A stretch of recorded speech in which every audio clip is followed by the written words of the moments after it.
Hello, skateboarders. Welcome to TSM Live Show, Season 8, Episode 1. I'm your host, Tommie Zam.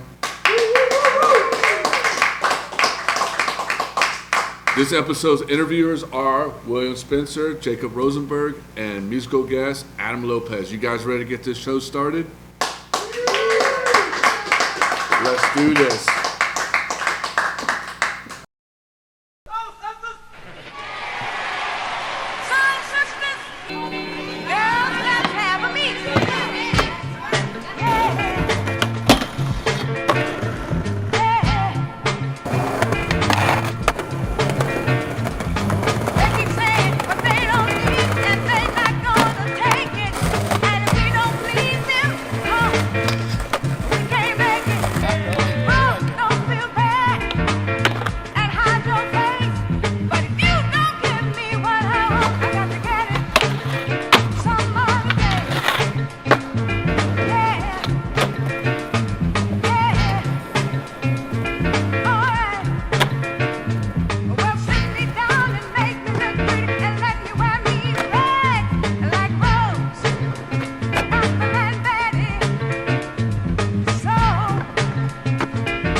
My bad, bro.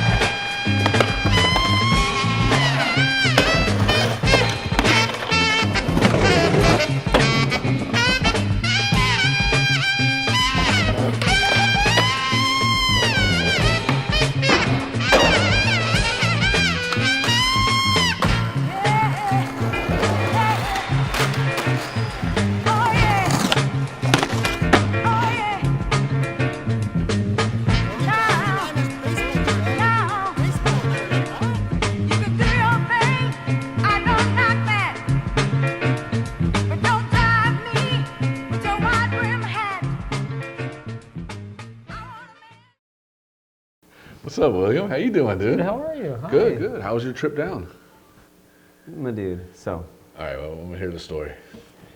You sent me the address, you sent me the cool flyer. I was like, 6 I'll be down there. Well, the last time I saw you was in San Diego, so I fully played Assumption game, and I was like, whatever, it's in San Diego somewhere. In fact, I started dialing people up like, hey, I'll be in San Diego, whatever, do this thing, and then we'll go skate or whatever. And then cut to last night, I'm staying with the Dern Bros, and he's like, hey man, so what's up tomorrow? Like, when should we take off to go? I was like, it's at 1, no big deal, it's probably just down there. Looked up the address, and he's like, hey, if that's the name of it, there's only one that's in Orange County. And I was like, no. And then I was like, let me look it up. And I look it up, and I was like, oh no. Like, he's like, dude, you overshot it by a lot. It's like, because they're fully in Oceanside. Yeah. So everyone, that's how great I am at directions. California, geography. Dude, I don't know why, but I get far enough south here, and I'm like, I don't know. You know what I mean? I'm like, I don't know, Orange County's right next to, they're like, it's not though. It's not right next to San Diego player. No. It's just a little stretch in between. A little bit of a stretch. You know, you have to go across that 76 right there. Dude. Yeah, and there's always that chunk of the freeway that just full traffic jam. Oh my Every gosh. time of day, No matter what. what. Like, Exactly. doesn't matter what you're like. You're going right now, you're stuck. Oh, dude. Both sides. And you know what's funny? We started playing the double dutch game, trying to get in there, because I was like, all right, if I leave too soon, it's an hour and 45 minutes, where I was like playing the line of like, all right, let's wait till it gets down to like 1:15, you know? Yeah. Really just haggling for it. It was so funny. Well, at least you made it. Dude, yeah, You thank made it you. on time. You came early. That's yeah, good. actually. That's I even took the old 73, you know, the one you pay for? Mm-hmm. I was like, just shook. You saw the 73. Let's go. You're like 90. Yeah, fully was. So you grew up in California, or where'd you grow up at? So I actually spent my time, I was born in Arizona. Okay. I think we moved to Colorado for a couple of years when I was a kid. And then we moved down to Texas till I was maybe 14 or so. And then we moved back to Colorado. I went to high school there and then kind of finished out living there until I moved out here. But yeah, skating in Denver. I was kind of down, my oldest brother lived in downtown Denver, like off 6th Street, you know, for years, and that's where they filmed all their videos for Brothers Boards, Denver Shop, 303, you know, all that stuff. Yeah. So. That's But right. yeah, that was kind of where I spent my time before I boosted out here to this crazy place. And Denver's where you first started skateboarding, or? Yeah, I first started skating, and then, I mean, here's the thing is my intro, ooh, the mic said goodbye. That's good. See ya. Got a little slippery there. Okay, here we go. It's all the sweatness, right? Right?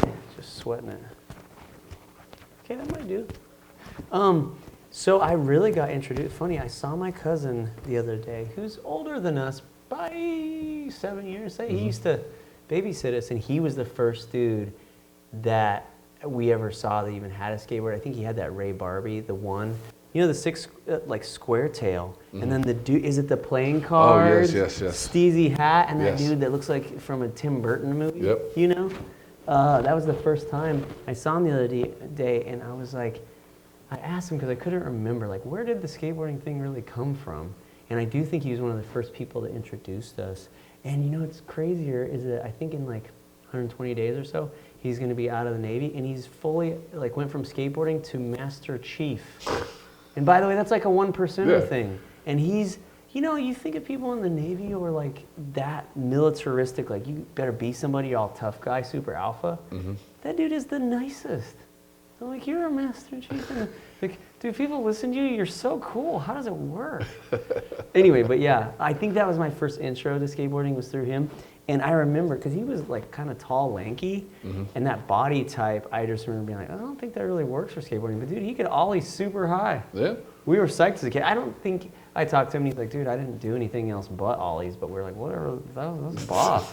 Like, apparently, if you can ollie that high, you don't need to do anything else. I mean, especially if you're that tall and lanky, dude. Dude, he was charging those things, yeah. Because you got to think about it, those big old long legs. You got, pow. Full spring loaded, yeah, he was boss. And so 303 was your first shop you went to, or would you have another shop you went to? So, my oldest brother, Shad Spencer, who, by the way, any of the video parts that I've ever put out, he has had a video part in all those same videos. And well before that, when we were kids in Texas, he was freaking making really good video parts even back then. And then at some point, I think my middle brother went to boarding school in Colorado, some school that my parents went to that they just kind of loved it and like, oh, you'll love it. So my oldest brother, who wasn't super into the like parenting of it all, was like, dude, let me get up there and go to school. Yeah. Well, cut to, he like did for a little while, kind of got kicked out. I don't know, his grades were bad or whatever. Came back to Texas for a minute and then ended up moving out. And so he was the one who was on, I think before Brothers, before 303 and all that, it was the boardroom maybe. Because it's the boardroom video is one of the first, you know, when you, and this experience of like being a little kid, then showing up in Denver, whatever, you're still pretty young, and then being at a skate shop and seeing your older brother like having video parts playing on TV, I was like, You're like mind blown. You're like, dude, I want to do this. yeah, well, not only that, but I was like, he's famous. You know what I mean? That feeling of when you're a little kid, you don't know anything, you're like, that dude is famous. Yeah. He's super famous. But yeah, I think that was one of his first big sponsors.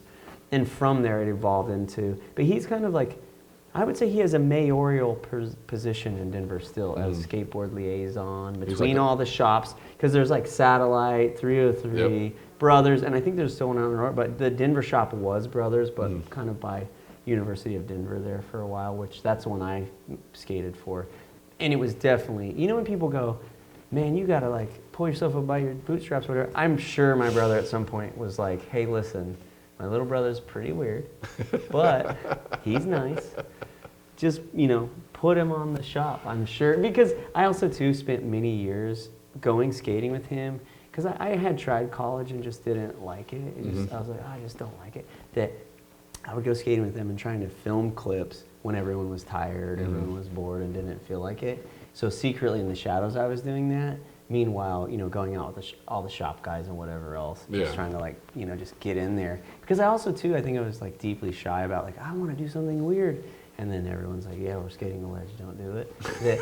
It took a long time to like get in there and be like, hey, if the filmer's not big, are you tired? Are you guys tired? And they're like, all right, let me get in a couple of tries. But it like evolved slowly that way where at some point I kind of snuck up on the shop where they were probably like, hey man, how do you get on this team? You know, which whatever, I don't care as long as I'm in there, you know. But I mean, yeah, your skating is it's amazing what you do. You know, I mean, thanks, you know, like you do all these like different tricks and different things, and you take skateboarding to a whole different level.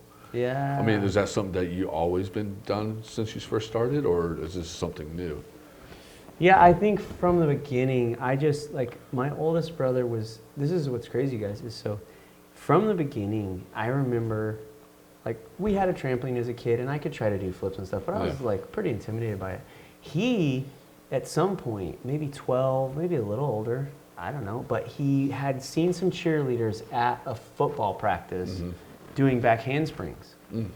And, like, anyone could see that, right? And be like, yeah, that's sick, you know, give me some time, I'll try to figure it out. He came home, and I don't remember the gap of him being like, yeah, I could probably do that, and then learning it. I just remember him like, so listen, I saw these guys, football field, watch this, and could do back handsprings down, like, and don't get me wrong, it was like a soft driveway, it was like, but kind of sandy, but I was like, hey man, did you just pull off some back handsprings on the driveway with no prep, no warm up? You know what I mean? That was my level of like thinking, all right, flips are cool, my brother's super cool, he can do them easily, and then in the skateboarding of it all, I was really into skateboarding and I liked it, but I was much more into like acrobatic stuff than I was like, yeah, let me get down here and try to learn Smith grinds. I was like, oh, I just don't. But I liked my brother so much, and I remember the moment where he was like, hey, listen, man, I've been skateboarding quite a bit here. I love it. You're gonna skate with me. And I was like, oh, I'm pretty busy playing with action figures. I don't know if I have time for that. You know? I was like, oh, I'm having fun, just like in the forest playing war. He's like, no. And he got me a board and kind of made me do it with him. That's awesome. So that level of like someone influencing you into it, you then are kind of like, I was inundated with skateboarding. I understood how cool it was. But I think if I didn't grow up with my older brother, I think I would have been like, all right, well, I'll just join the circus, or I'll do some gymnastics. I don't know, something. Yeah. But I think that's what's cool sometimes is like places that you're not meant to be, the reality of it being rebellious to you, not to other people, right? Yeah. That it creates something like, dude, think about it. Freddie Mercury from Queen, that dude should have done opera and called it a day, right? But instead that dude's like, no, one notch over. I'll put my voice into this other thing. And then when you listen to that music, you're like, thank God that dude didn't do opera. Right? Do you know what I mean? That he wasn't like, hey, I kind of fit into opera, so let's just go there. He was like, no, I'll make this weird new thing. And I think it kind of, so for me, and P.S., I'm not equating myself, but the attitude of that, of being like, I probably have something to give, not to skateboarding, but at the same time, I'm hanging out with my brother. He really wants me to. And it's one of the only things that is that challenging. Because I took martial arts and things like that I felt like pretty adept at. Like I made pretty good progress into getting my black belt and you know, teaching classes and all those things. But I remember people in karate class would be like, hey man, do you practice like all day? Like those kicks are pretty crisp. And I was like, not really. Because comparatively, skateboarding, dude, just a kickflip, you know it was a year or so. Yeah. And that's just flipping your board the one time. Yep. You know, so to me, skateboarding created this weird thing for me where it's so hard that things surrounding it are easier because it's so hard. Yeah. And for me, I was like, oh, whatever, skateboarding's so hard, what am I doing? But then when I would just like, all right, I'll just do flips off of stuff. I was like, oh, that's it, huh? It was just not that stuff, you can make it really hard if you want, but it never kept my interest like skateboarding, trying to do what I do well and skateboard at the same time. Yeah. So then it just became this weird, like, all right, well, I'll just try and fit these puzzle pieces that don't super go together, but maybe. Yeah. You know? And you gave us a video. Tell us about this video we're about to watch. So this video is me pretending that I know what people want to see me do. Okay. Because, you know, like, I have the stunt work of it all, the Spider-Man of it all, the, like, trying to be creative skateboarding stuff, right? Like, the creativity. But I don't usually organize things, right? I usually just go, all right, the skateboarding is over here, the stunt stuff is over here, and then the Spider-Man stuff is here. And this is the only video that I was like, is it weird to just like throw it in sequence back to back with each other? Like, is that weird to see skateboarding and then Spider-Man stuff?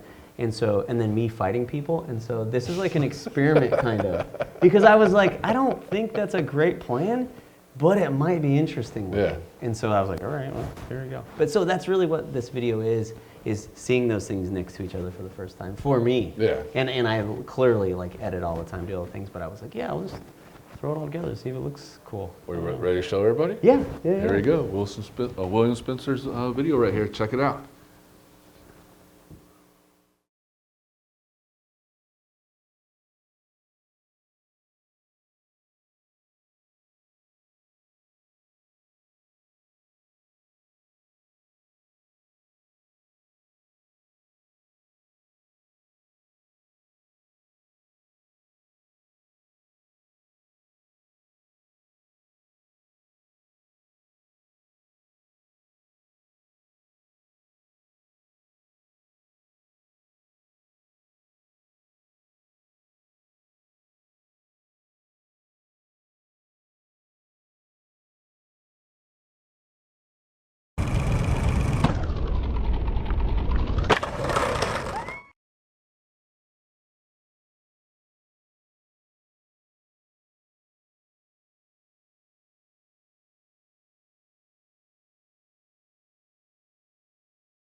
Dude, that was a dope little video, man. Thank Got a little mixture you. of everything in there. Right. I know. Dude, it's so funny though, the skateboarding and then a dude just getting kicked in the face. You're all, huh? Maybe? No? So, You love it, you hate it? So I'm going to talk a little bit about what you do, actually. Sure. Because it's a very, a lot of people do know now, and they have seen you on social media and stuff like that and everything. Yeah. But going from skateboarding to stunt, do you feel like skateboarding has helped you a lot with being a stunt star, basically? So I'll tell you this, is that, all those years, right, that you spend not feeling like, when you go out to try and film skateboarding or just do skateboarding, there's a lot of time that you spend going, man, this is super hard. Is this a waste of time? Like, I'm trying really hard at this. I'm like almost going nuts about, I got to go to that spot another 4 times to get it just right. That you're like, am I crazy? Yeah.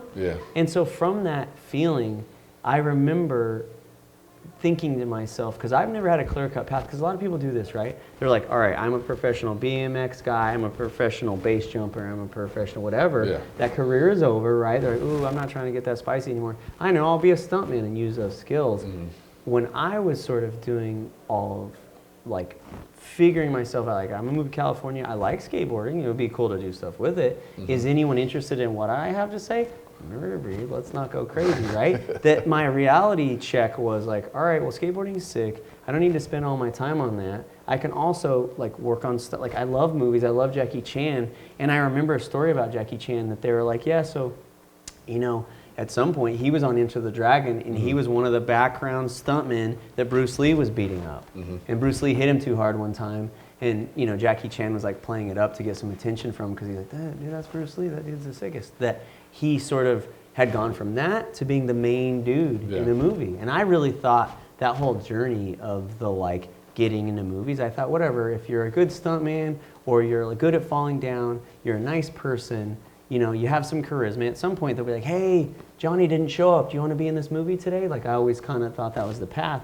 So for me, the stunt work of it all, while I was still going back to Colorado to film video parts and then be out here and trying to do a live show and just get your foot in the door, meeting people who do, a live stunt show where they show, a little choreography, a couple of flips, and then they also do movies. I was trying to kind of like inundate with all of that. At the same time, filming video parts and, for the shop, for Denver shop. So I would just go fly back and forth California to Denver. But yeah, that whole journey for me, it was crazy when it all came together because my skateboarding is like kind of avant-garde where it's like in the distance where you're like, yeah, you can do that if you want, right? But it's not one of those things that it's like a clear-cut, It's not like, you know who's a really good example? Like Day One or Haslam, where they're so good at skateboarding that now they need to do something else, right? You Cheese and Crackers, you're like, they're so good, they're like, what if we just, I'm the other way where I'm like, what if you're not that good, but you're also bored easily and you just don't, like, dude, if I see one more person kick back tail something perfectly, I'm like, I just don't need to help you do that thing you're good at. You're doing it so well, we don't need to see my kickback tail.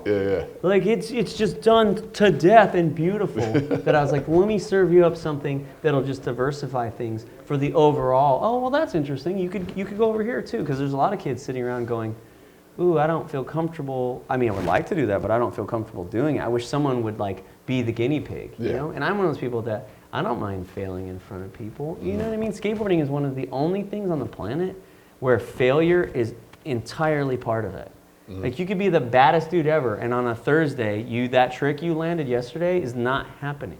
Nope. It's one of the only things on the planet. Just yesterday, you were killing it, and today, that just, nope, you know? Nothing's getting together. You know? And so that's sort of that task of what I was up to kind of in that time period. And what really came to a head as I was trying the stunt work, trying to make it in LA, and then film those video parts, is that meeting people in the stunt world that one of my friends had invited me. He's like, hey man, you know, I did this commercial where I was acting, doing stunts, doing parkour, and I was like the lead in this Forrest Whitaker short film. I did an audition for him like outside the skate shop. They're like, hey, so they need a guy who can skate and do other stuff and act. Send Forrest Whitaker your acting thing. And I was all, yeah. Send Jamie Thomas your rail tricks. You're like, let's not do it. What if we don't? We just stop now. But yeah, it was a crazy moment in time that I had met, his name is Ilram Choi, this amazing dude. Talk about diversity of skills, just like all the skills, amazing stuntman, director, actor, whatever.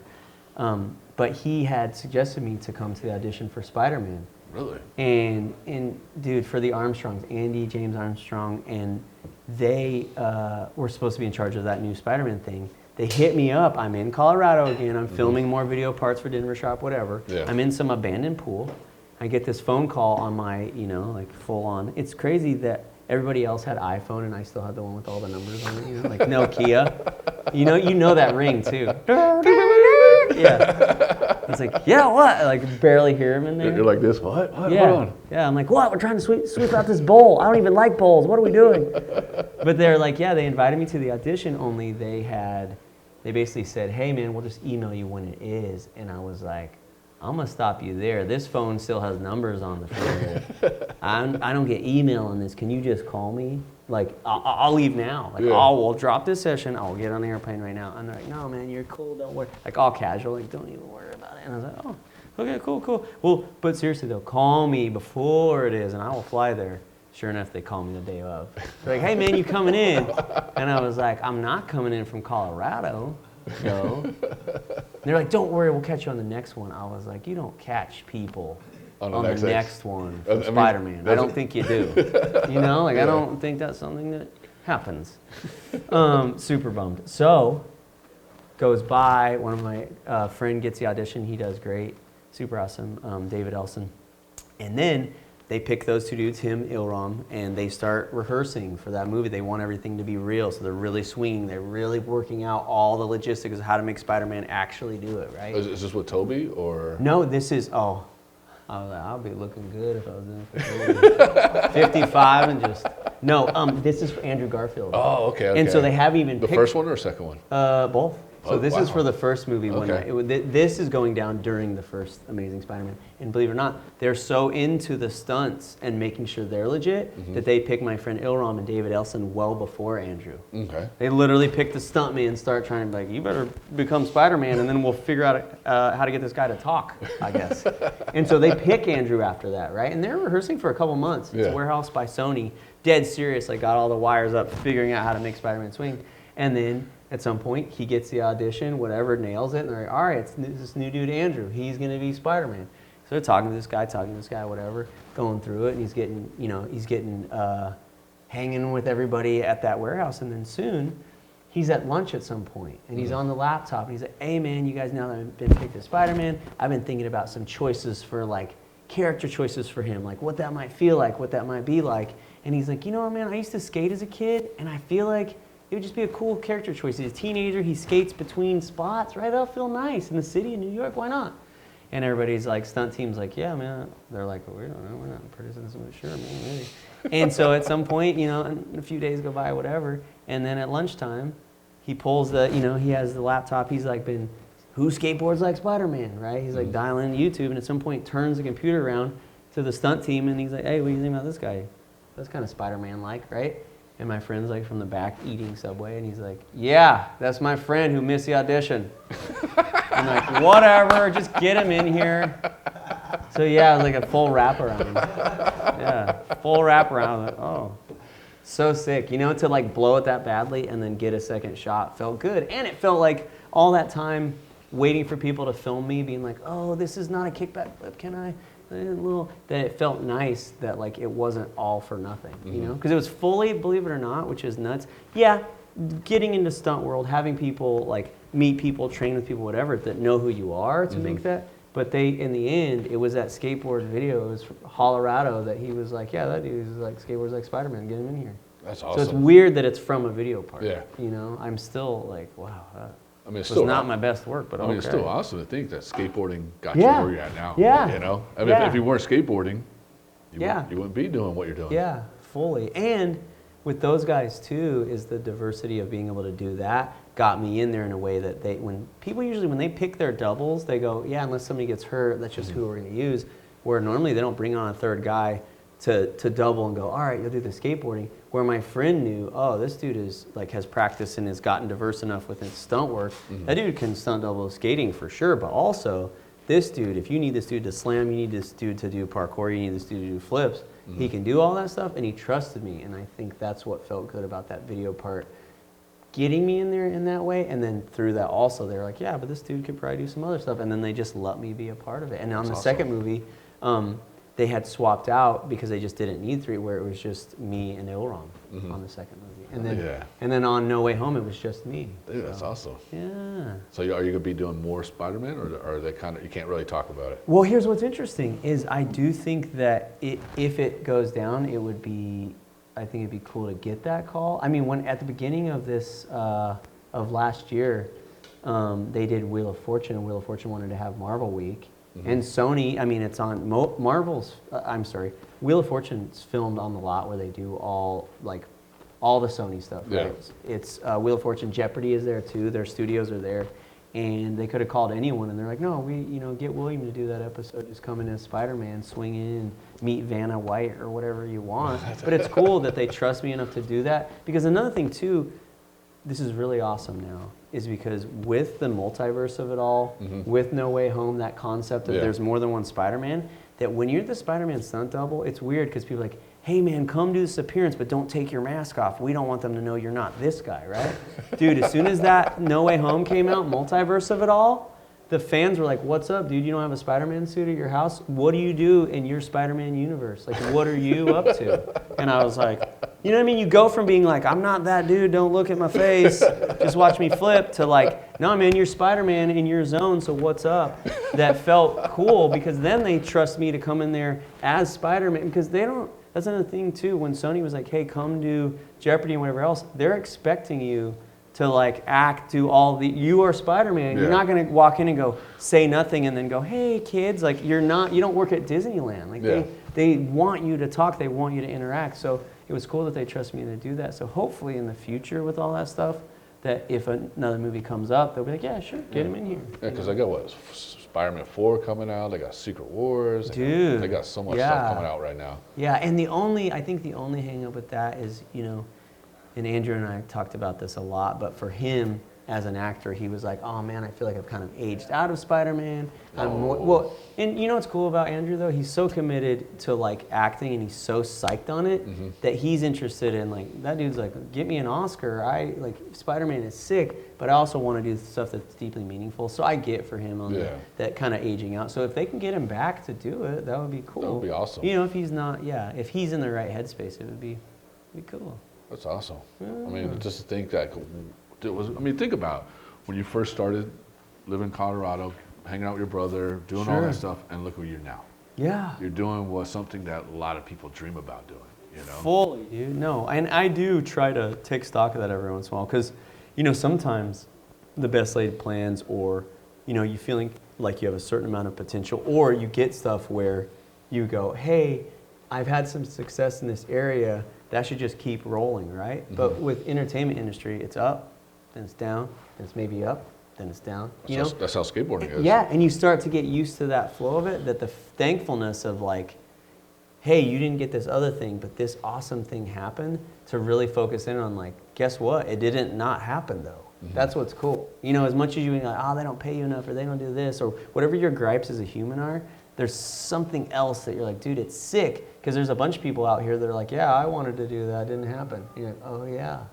Instead of being like, oh, I want to, you're like, you're right, dude, that's amazing. Yeah. Not only that, but there's so many talented people around me. I'm constantly around people that are just the new generation. It's just like all the skateboarders. You see all the Japanese kids. Oh my God, they're killing it in the Olympics, and you're like, good night to us. Good night and farewell. You know? Like, dude, I had that talk with Leticia. I did that episode with her the other day, teaching her to be like an action star, right? Mm-hmm. And we had that talk, and she's like, yeah, dude. I was like, what's up? When did you know you were kind of like over Olympic stuff? And she was like, you could just see in her eyes, she's like, did you see those new children?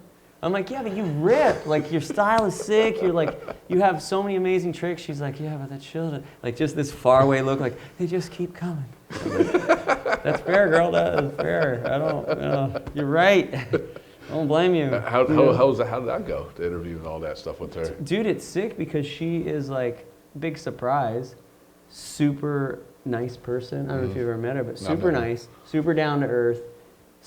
Like just was psyched on stunt work. Wanted to learn wire work. Wanted to like get in there. Where for her, it being new, where the skateboarding circuit or the whatever that she's kind of played that game.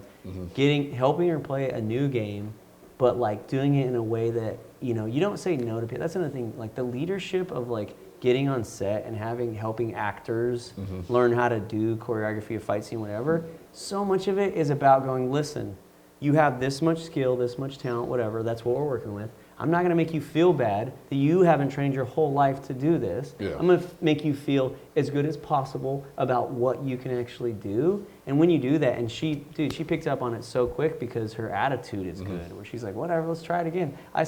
That lady slams all the time. So being on a wire or whatever, taking a couple of weird, she was super into it. Not only that, but like just passionate about it, where she was just psyched to be there. Oh yeah, so it was awesome. Really, dude, that episode, Kevin Duffel produced on the U.S. side, and Russell, the dude that was filming it, their edit that they put together, that's one of the best pieces. Like I've, done pilots for Red Bull. I've had a pilot for MTV. I've like Fuel TV, like all things.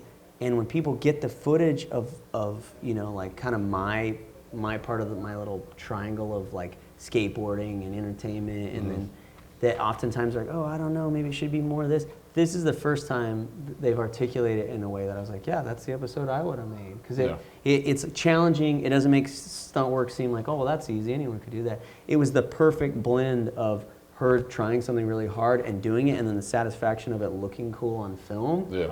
But they also did not show her slam. They did not show her look weird or whatever. But it was a really well-crafted picture of like, that's exactly what it takes to make a cool action sequence, And from someone who skateboards who's clearly talented. Yeah.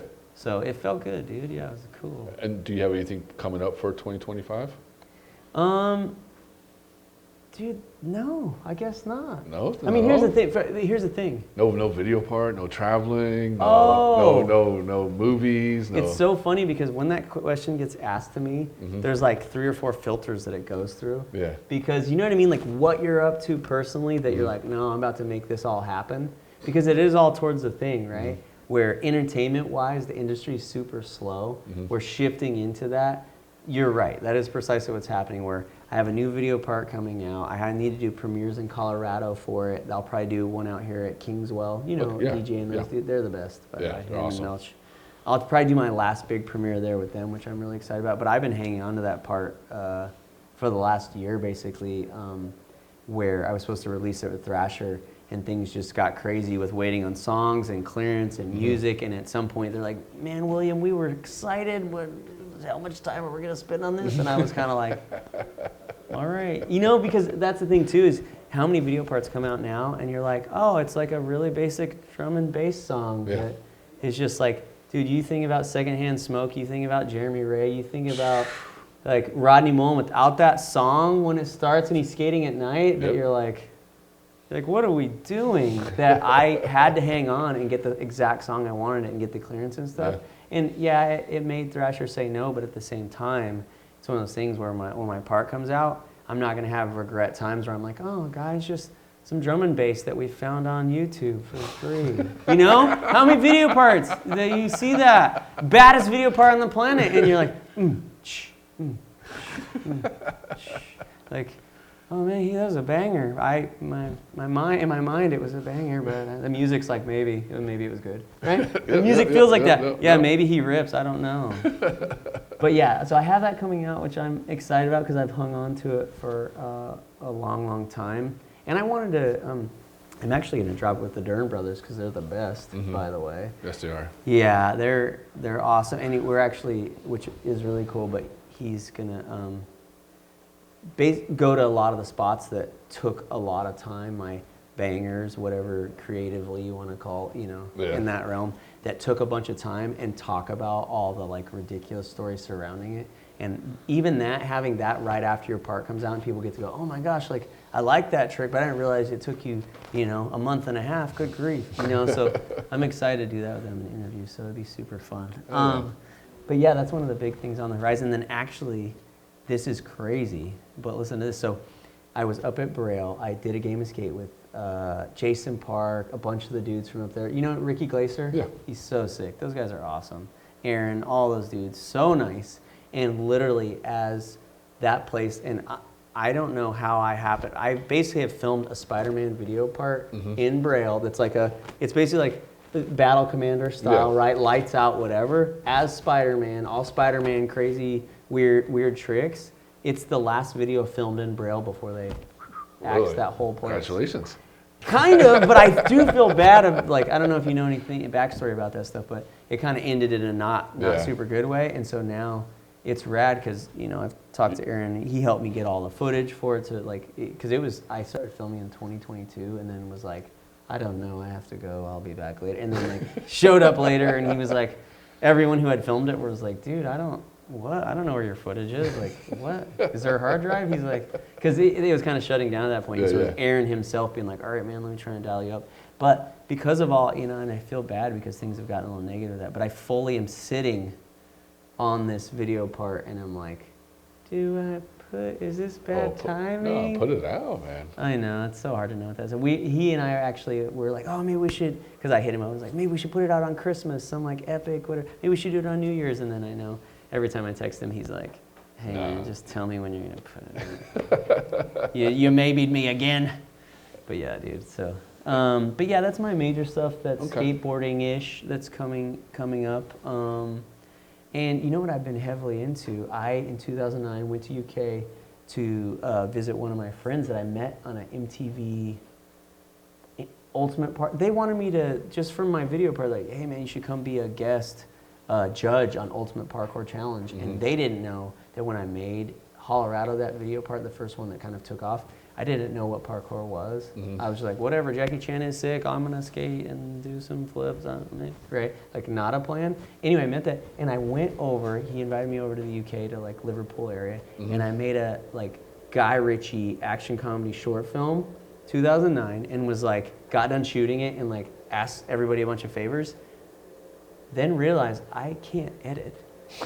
I don't know how to put this footage together in a movie. And waited until literally probably a couple weeks before Christmas and was like, dude, I should deliver this short film to the homies for Christmas. And so just like tape on the eyelid, just like no sleep till Brooklyn, like trying to figure it out. But it's been sick because it's one of those things to see yourself back in time. Like for instance, right, if you had a bunch of footage of a video part that you never put together from that long ago, like what you thought was cool, you're like, Chad Muska's the best, the weird pants that go around, the huge shoes, and then you re-edit, you see it really differently, like what's there and what's not there. So it's been cool to see what I thought a Guy Ritchie movie should look like in Liverpool in 2009. Well, I've been pretty sick. Dude, I can't wait to see that clip, man. Or, yeah, I mean, because it's everything I do, I make it funny. Even stuff that I'm like, I'm serious, this is going to be epic, it's usually funny.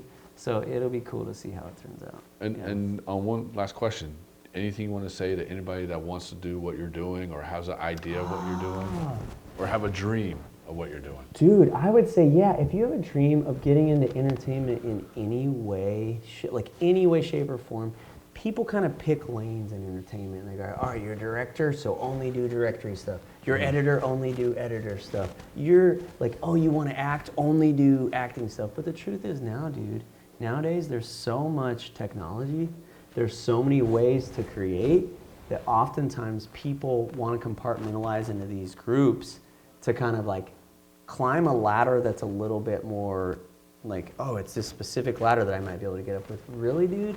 The quickest way to impress people is by making something that's in your head and put it on screen. Because people will do this all the time. I'll be with a bunch of stunt dudes and they'll be like, yeah, whatever, man, we just gotta like get these wrecks done. We just gotta crash these cars and then we gotta get out of these guys, gotta talk or whatever. And they pretend like they're not in a movie. They're like, yeah, we're just so tough and these guys gotta cry later. But you're like, every person who's really good at stunt work, they'll be like, listen, Ben Stiller's gonna run through this flower shop, right? You run through that flower shop like you're in the Olympics and not Ben Stiller, you suck, right? You're sucky. That's full Mongo. Yeah. You're like, what? No. No, just run. I want you to watch Ben Stiller running. Okay, there he goes, right? You get video footage, you can watch it back. Now just run like that, dude. And you know what you're doing?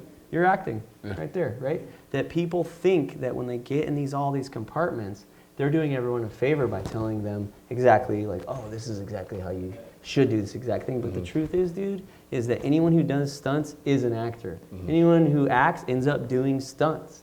Anyway, it just happens. It's just, if you're not helpful in making a movie by knowing how to do all the parts of it, you're just not helpful, where people will be like, oh, we should get someone better than you that's just more helpful. Where you go, no, dude, that's just my job. I don't do sound. I'm not going to help you. If you don't know how a mic works and off and on and put it under your, like, all the time, dude. Spider-Man, the wardrobe lady's like, oh, William, I don't know how we're going to put that mic on your thing. What do we do? Like, whatever, girl, just give me that thing right there. She's like, you're cool, man. I like it. People want to hang out with you for 12 hours. They'll hire you on a movie. You could be the dude that's like, yeah, I can kickflip and I can heel flip. They're like, you're on the movie. Can you do it every try? You're on the movie. They don't care about Olympic stuff. They just care if you're cool, if you can hang out for 12 hours and annoy no one.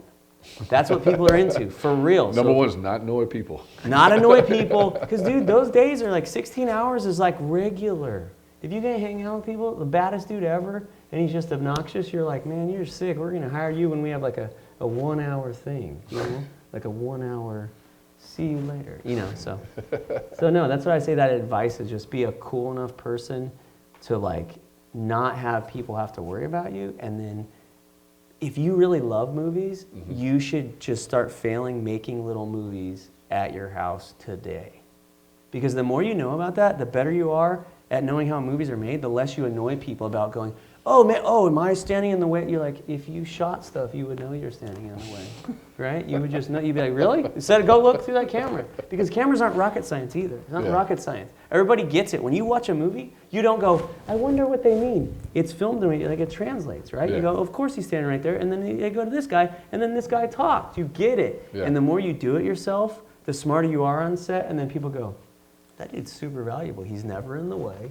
You know exactly what we're up to. And when they go, hey, we shot this side of the dialogue, now what? You're like, you shoot the other side of the dialogue because then he's not talking to no one, right? But when you do that, you get it, and everyone goes, sick. That dude's awesome. Get him in here. Hell yeah. Yeah. Definitely. You hear that, guys. Listen to him. Get in there, be cool. Don't be annoying. Enjoy it. Well, guess what? We got something very special for you. I know your birthday was the other day. Happy birthday from everyone from TSM Media. Thank you so much. Shut up, dude.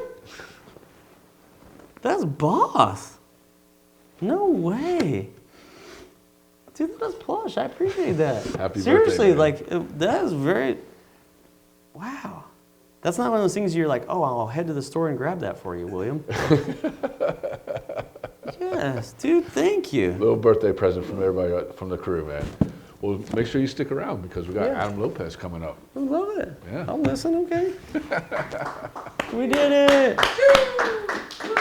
Somebody talks a lot.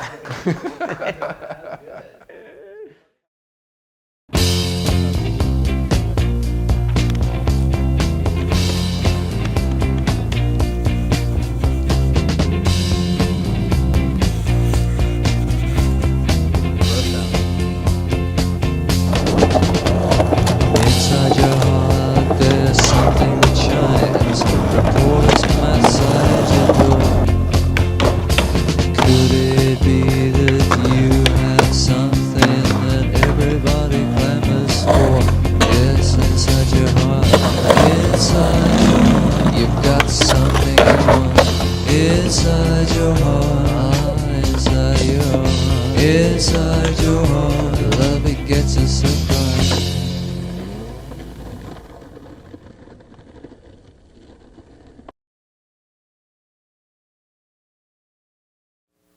Hey, what's up, Adam? Not much, brother. How are you? Good, good. How was your trip up? It was good, smooth, easy. No heavy traffic. No, I know when I was cruising up here, I hit traffic like crazy. One accident, and then once I hit the 76, it was another accident. I was yeah, like, dude, there was an accident, but I caught it at the end of it, so it was all good. ain't the best. And I'm always just chilling. I'm never in a hurry, so it's all good. I left early enough. So let's get into your life story about you a little bit. So you All right. grew up in San Diego. Yeah, I was born in Oceanside, grew up in Vista. Okay. Yeah. And you started like skateboarding, music, or what? Yeah, it all started about the same time. Like when I was about 4 or 5 years old, I think I discovered skateboards, and I already had a musical family, so I was already kind of born into that. I was really close with my mom's younger brothers, and one of them was a surfer and skateboarder, and one of them was a musician. So Okay. it's like my older brothers, and And- they kind of always went together, but not like in the way I think that most skateboarders, like a lot of skateboarders get into music, I think, from skate videos and stuff. But this was like, we were still like getting magazines. There was no videos for us to watch like at home. So So you're basically like me when I was growing up. It's like, oh, we got the new Thrasher. Boom. yeah, Well, I'll copy this trick. yeah, and the music part came from my family. So it wasn't like I was kind of one of the few skateboarders. I wasn't really like into punk rock or anything like that. I was on a whole different trip because like we were music nerds too, so. That's cool. And so you said your whole family. So were they all musicians, or they just listen to?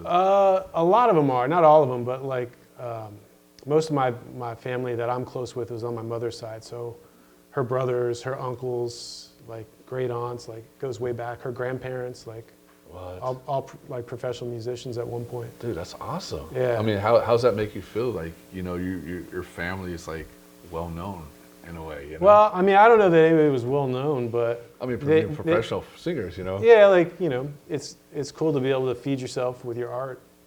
So it's I'm glad that I don't know if I learned it from them or if I was just born with the same thing they were born with, but I was able to feed myself making music. So Okay. And super proud of that. and so when did you start getting more into music? Like when you're like more in high school, middle school, or? I think the first time I ever got paid to play music, I was probably like 11 or 12 years old. What? Yeah, like playing parties for people. No way. So they were like, "Oh, Adam, come over, jam out for us." Yeah, like I remember being in junior high and playing like birthday parties, and two of my uncles were in a band with these two brothers, and those two brothers, one of them had a son. So when they would get together to practice, me and the son would get together to practice at the same time. Oh, that's sick. So there'd be a band practice, like a real band in the garage, getting ready for a gig, and there'd be a couple of like 10-year-olds in the living room just making noise and trying to figure it out. So. And do you remember like, your mom, like was teaching you like getting into like you're more singing or more guitar? What you actually doing? Mostly guitar back then. Okay. The singing came later, but it didn't really come from my parents. Like one of my mom's younger brothers, who's an uncle to me, like that's where I think the most of the kind of the teaching and the kind of the awareness that there's a world out there where you can actually do this for a job kind of came into play. So I was like, well, I see how hard everybody's working, like building houses and digging ditches. I'm like, why don't you just work that hard doing something you want to do and like try to figure it out. So That's awesome. And do you remember when you first time you picked up a guitar? first time, no. No. I was probably 3 or 4 years old. Really? Yeah. At first, like I had a drum kit, and I started figuring it out, and then like I don't know, it wasn't very long after that, my drum kit just disappeared, and there was a guitar just sitting in the corner, acoustic guitar. I figured out later it's because it was too loud, you know. But yeah, I don't remember first time like actually picking up a guitar. But I've got like photos of me when I'm probably 3 or 4. Dude, that's so playing awesome. guitar. Like 3 and 4, just like. Boom, And boom, boom. probably, you know, like everybody else, it was probably just nonsense. But to me, I was making music in my head. So And then so when you're skateboarding, that helped you get more into more music, or does that help you? I think the skateboarding part of it, you know, like learning that, like finding a culture and a group of friends that was like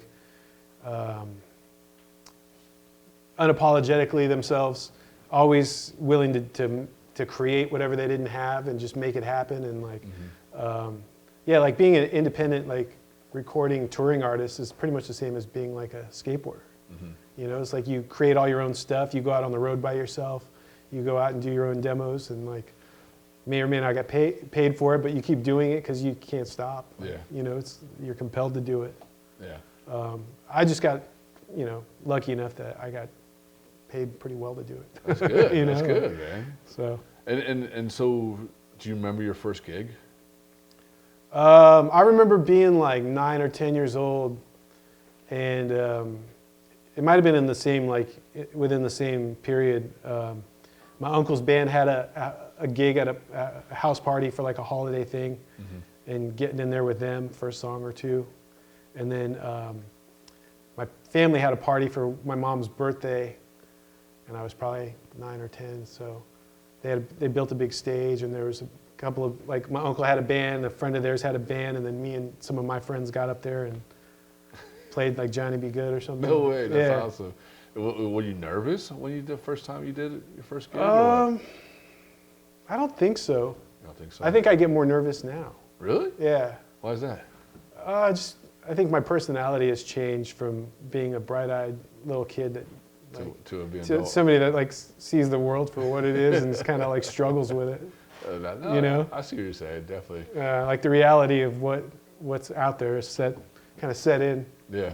Which is another reason skateboarding like saved me. You know. Really? Why you say that? Just like it's very. It's like it's therapeutic, but it's also like a great outlet for other things like confusion and anger and like I'm kind of I don't know, I'm social sometimes and sometimes I'm not, and I like to be alone. I like to do things on my own, and skateboarding is like perfect for that. Yeah. You know. You can just jump on the board and just go session a curve real Yeah, quick. and there's no wrong way to do it. Yeah. You know. Do you feel the same way with music too? Yeah, but there's a price to pay by not following certain formulas for sure. You know, like Like, what do you mean? like, you know, career-wise, there were opportunities when I was younger to, you know, be famous, like, you know, major record labels and that kind of thing, and I just couldn't sell my soul to the devil that way. So No, you don't want to do that. and skateboarding like rewards that. You know, music at that level doesn't reward that. So there's like there's like this weird parallel there that skateboarding taught me that it was like even if I don't take the easy route to like security, especially as I get older and now I'm like broken from skateboarding. But like skateboarding taught me like it might not be what you think it is, but it's all gonna be okay. It's still gonna be okay. Yeah. Like even now, like I walk with a limp full time, but it's easier and less painful for me to skate than it is to walk. True. You know? So True. it's like, Because you ride that board, it's like it just kind of glides you through. yeah, know? and it's like it's still fun and it's Even though you got that limp, you're like, I'm still yeah, gonna do but it. it's like all the things that it taught you. It's like there's always a trade-off, right? So skateboarding teaches you that too. Yep. For every decision you make, there's a trade-off, and you might like the trade and you might not like it, but there's going to be one. Yeah. No, it's true. You know, so And I'll go back a little bit. So you you know, music influences you a lot. And so what artists have influenced you in the past? I know it's probably That's a a lot. huge list. Yeah, like We'll say top 5. Is that easy? it almost depends on like, it's even if you're talking about skateboarding, it's like anything that I'm into, like I get all the way into it. So I know my history and like I'm like an encyclopedia, That's awesome. especially with music. But like if you say top 5 skateboarders, All right, maybe, top 5 skateboarders. maybe, but like it'd be easier if you narrowed it down to like styles, like vert skaters, curb skaters, Okay. tech, like, you know, like it's, No, I see what you're saying. and it changes probably every week, Yeah. you know? Or every day, actually. You flip on your phone or see the next video, you're like, oh shit, there's Yeah. another a 10-year-old kid that's killing it on the Yeah. board, you know? Yeah, so it's But with music, it's a little bit different, ain't it? maybe like if you're talking, you know, like songwriting influences or guitar players or like there's a million. We'll say songwriting. Songwriting. Whew. Like in the country side of things, I love Guy Clark and Merle Haggard, Awesome. and Willie Nelson, Of course. John Prine, Steve Earle. If you're talking a different genre, then the list changes. You know? It's deep. But you got it's those are the ones that mostly inspire you, right? Lately, but Like Willie Nelson. But lately too, it's like I'm coming off like that wave, and now it's kind of leading into like Taj Mahal and J.J. Cale and Okay. some more of the bluesy stuff. Yeah. And do you see your music more that way? Or you mix it, or is it like different era, different ways, or? I'll take songs that I've written and play them in all different styles. Okay. You know, just depending on how I feel that day. You know, or it's the same way with skateboarding. Like I'll go out and just skate and do the handful of tricks that I know, or I'll just go do one trick over and over and over again. You know. And that's pretty rad. I mean, to think like how music and skateboarding is basically in a way the same. Yeah. You know, Oh, yeah. because skateboarding teaches us, you know, value of life. And to me, it teaches me as a value of life. Like, you know, you fall down, you get back up. Right. You know, you can't land that trick. You know what? You got to keep on doing it. And with music, it's the same way too, because it goes back to back. You know, Yeah. if it's country, hip hop, dance, whatever, you got to learn. And if you don't get the tunes right, you got to be like, oh man, I got to get back and get that song perfectly. Yeah. Because you're not going to drop the EP when you don't like the song, you know. Right. And that's, I mean, And you're not going to drop a video part if you don't have you don't like your tricks. You know? yeah. But yeah, to me, it's like anything that you love that challenges you, like skateboarding or music. Like, it's not about the activity; it's about what it provides you, and it's usually like teachings, you know. Yeah. No, definitely. And so when you're writing your songs, do you have like a certain thing you have to do? Like some people, you know, like I talk to some musicians that they say they have to be in a quiet room when they write a song, or they want to be somewhere where it's busy and stuff. Do you have a certain ritual, I guess you could say? No, it's not that formulated for me. It's not that planned out. But generally, like, I'll hear that little voice, like, hey, like, carve out some time. Like, you need to sit down and, like, you know, something's coming. And so usually it's like, make sure that there's plenty of coffee in the house, you know, and like. What's your coffee? What's your coffee Oh, you I go don't to? care. Dude, I just found this, like, El Caribe coffee. It's like $3 for a can. It looks like, you know, I don't know what Like it a is. Folgers kind of? No, but it's got cool artwork on it. Okay. But it's $3. Folgers yeah. is like 10. I know. Where would you get it at? Smart and Final. I'll have to check that out. Yeah, it's fantastic. It's so good. But yeah, then I you know, I usually write in batches too, where like, you know, some writers, they write every day as a practice. And I don't do that. Almost every day I'll put something in my phone, like a line or a title or something. But usually it's like months and months will go by, and then a little voice will tell me like, hey, carve out some time and go sit at the table, put the coffee on. And I'll write a whole record Really? on the spot. And from that time to the time it maybe gets recorded or I take it out and play it for people, it might be months or sometimes years as far as like fine tuning it. But like there'll be an album's worth of songs there that I could play for somebody the next day probably.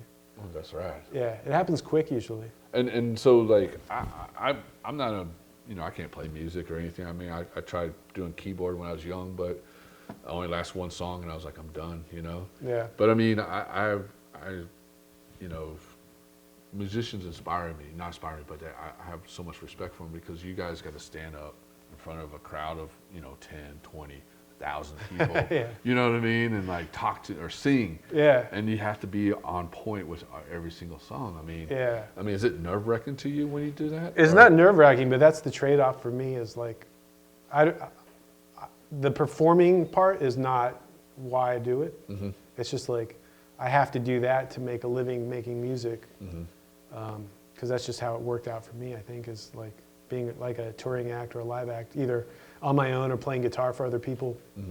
And if I'm playing guitar for somebody and I can stand in the back, like I'm good. That's probably my favorite spot as far as like making music in public.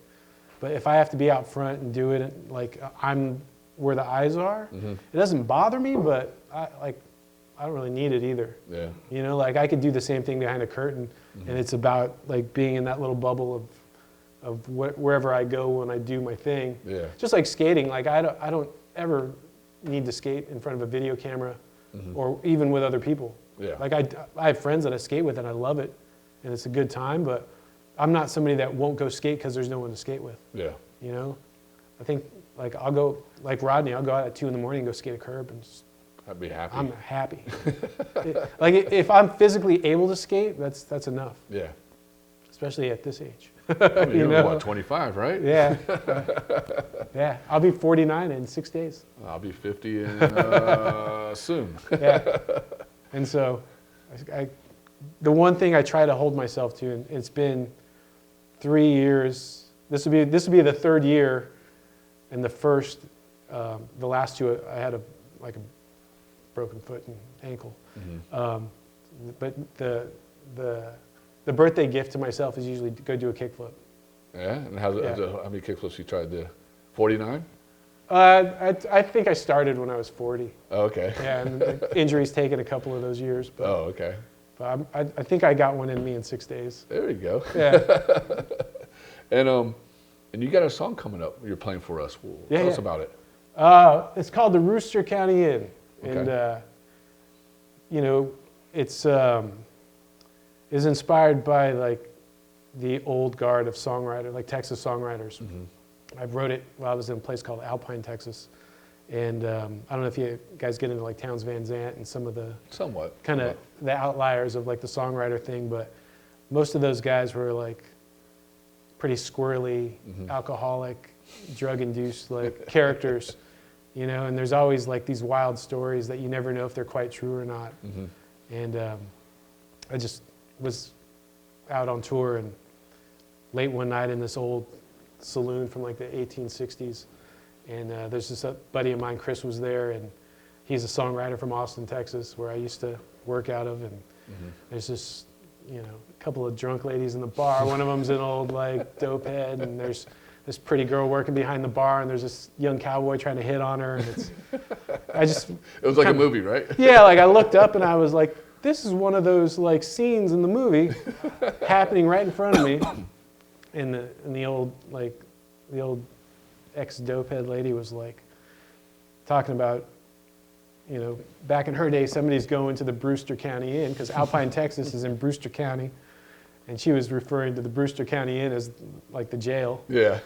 And me and my friend, she was kind of, you know, slurring her words. And me and my friend Chris was like, is she saying rooster? So anyway, a song came out of that whole experience. And really what it, usually like a song's meaning, I don't know what it is when I'm writing it. It's kind of like, it kind of reveals itself later. It kind of reminded me of like kind of the correlation between being a skateboarder and being a musician that's out doing their thing is like, they're both keys into a world that are a lot of fun, but they're also like super risky. There's a lot of fun things that like get us in trouble. Yeah. You know, and like, it's always that fine line of like doing the thing you love at the risk of like your health and your well-being. Yeah. So I don't know that it's about that, but that's what it reminds me of. No, it's definitely true. I mean, we're skateboarders and musicians. We sometimes some of us think we're rock stars, and some of us Yeah. don't. Yeah. Are you ready to jam out? Yeah, let's do it. All right, here he coming up, Adam Lopez right here.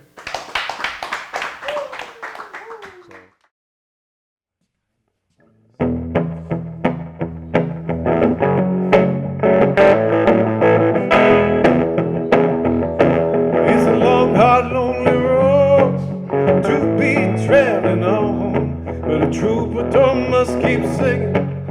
Eventually you'll all catch on. For we all got hearts to mend, like fences around the lawn, and there ain't no better fix than a love song. But sometimes he says yes, more often he says no. Ain't trying to keep from getting where it is he's trying to go. She said, I got your room awaiting, but he took off like the wind. Ain't trying to be living at the Rooster County Inn. Oh, warden, take my heart, won't you set it free?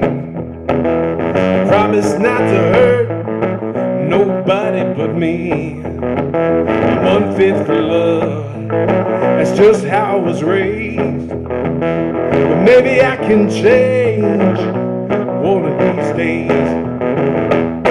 So we got back on the road, moved on down the line, hoping for another chance to do it differently next time. So he outran Sheriff Coltrane and his new young barmaid named Sin, knowing he was born too early to be having feelings like this. Oh, warden, take my heart, won't you set it free? Promise I won't hurt nobody but me. I'm unfit for love, it's just how I was raised. But maybe I can change one of these days. Well, maybe a change in scenery and a climate for his lungs will take some weight off his heart and all the painful things he's done. And so he made a deal with his God, left his vices at the side of the road, and he swore that he'd be dry by the time he reached that western snow. Oh, warden, take my heart, won't you set it free? Never meant to hurt nobody but me. I'm unfit for love, that's just how I was raised. Maybe I can change one of these days. Oh, warden, take my heart, won't you set me free? I never meant to hurt nobody but me. I'm unfit for love, it's just how I was raised. Maybe I can change one of these days. For life is too short to get taken by the wind. Ain't trying to get blown into that Rooster County Inn.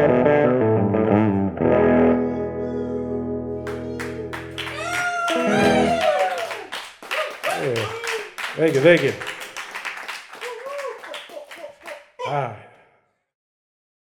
Dude, that was a dope song, man. Right on, man. Thank you. I like it, man. I do see what you're talking about. Yeah. It does have that feeling to it. Yeah, and it's it's a story song, so there's a progression of the characters and stuff. And I'm picturing the characters when I listen to you too. Yeah, right on. The dope lady, the hot chick. I'm picturing all that, man. That's rad. And so, how many albums do you have out right now? Oh, there's probably, I think there's 5 or 6 like in the Spotify sphere. Okay. I started this thing way before the internet too, so there was a couple that were out and about. There's a bunch that were out and about, physical copies. Yeah. But I think there's 5 or 6 that are kind of on the Spotify thing now. Okay. And where can people find your stuff at? Adam Lopez Music .com is the easiest way. Like Amazon. Yeah, like the music's everywhere, but like if you go to my website, because some of it's like it's me or me and a band name, and there's different band names for different sounds. And Okay. like, if you go to my website, you can kind of link to everything from there. But yeah, iTunes, Spotify, You heard that, guys. YouTube Music, it's everywhere. Adam Lopez, go check him out, man. And do you have anything coming up for 2025? I know it's a fresh year, so. Yeah, so I got off the road after like, I went hard for the last like 18 months or something like that, almost 2 years after the long COVID break. Yeah. Tell me about that. Yeah, like it didn't really affect me too much, but when it was time to go back to work, I was just kind of like not feeling it. Yeah. So I took some extra time, and then like 2 years ago, I went back on the road, and I didn't really know what to expect. I didn't know if anybody would give a shit or not anymore. But You're probably packed out, huh? I booked a couple of gigs, and Good. and all of a sudden it was like. Boom, boom, It went from like I got a few gigs in a month to I got a bunch of gigs the next few months, and then at 3 months like worth of playing like 3 or 4 nights a week turned into like 6 months, and then 9 months, and then a year. I was out for almost 2 years solid, and so I took the last couple of months off of 2024, and right now I'm still kind of on vacation. And, Hey, nothing wrong with that, dude.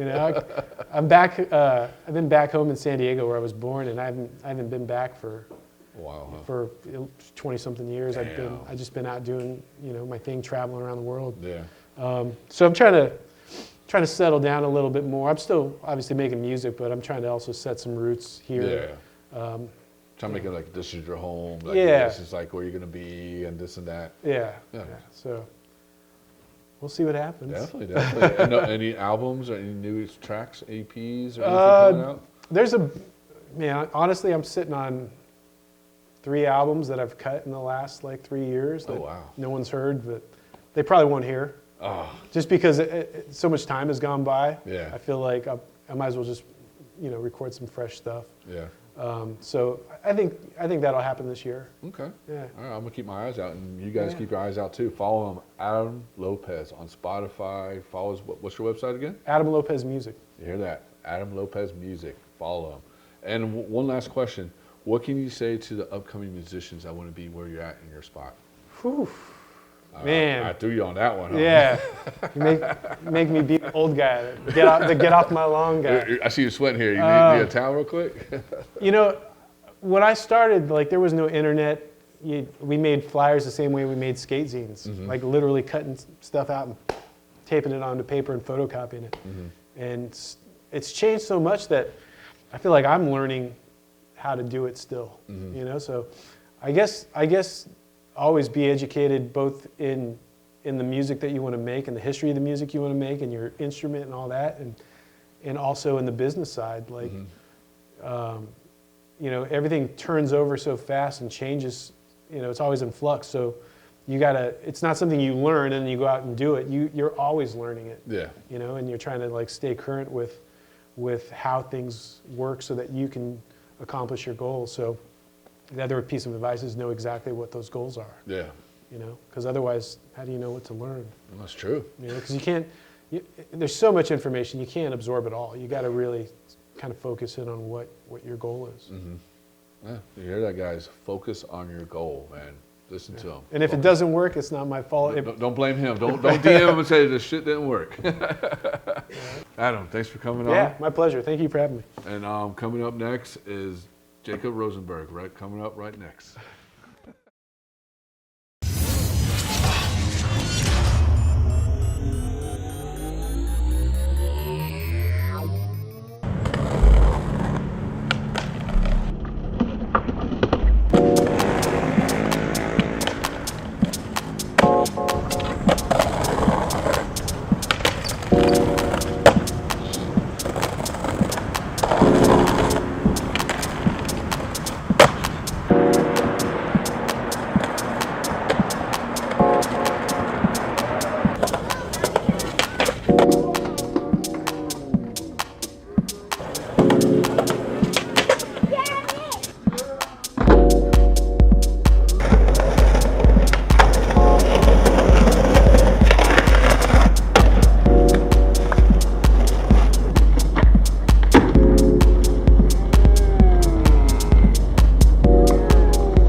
What's up, Jacob? How you doing today, man? Good to see you, Tommy. How was your trip down? It was great. It was actually, middle of the day, no traffic on the 5, so I'll take it. Oh, so great. you're up in LA, right? Yeah, I'm in Hollywood. Oh, how is it up Yeah, there? it's you know what? It's good. I've lived there for like 26 years. Okay. More than I lived in Northern California, but I'm still NorCal. Okay.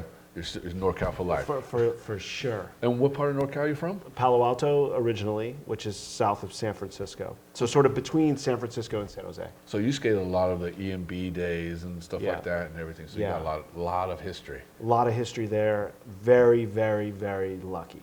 That's good. Very lucky. And I'm gonna go back a little bit. So Sure. do you remember when you first time started skateboarding? Yeah, I mean, I started skateboarding in about 7th grade, which is going to be 86, 87.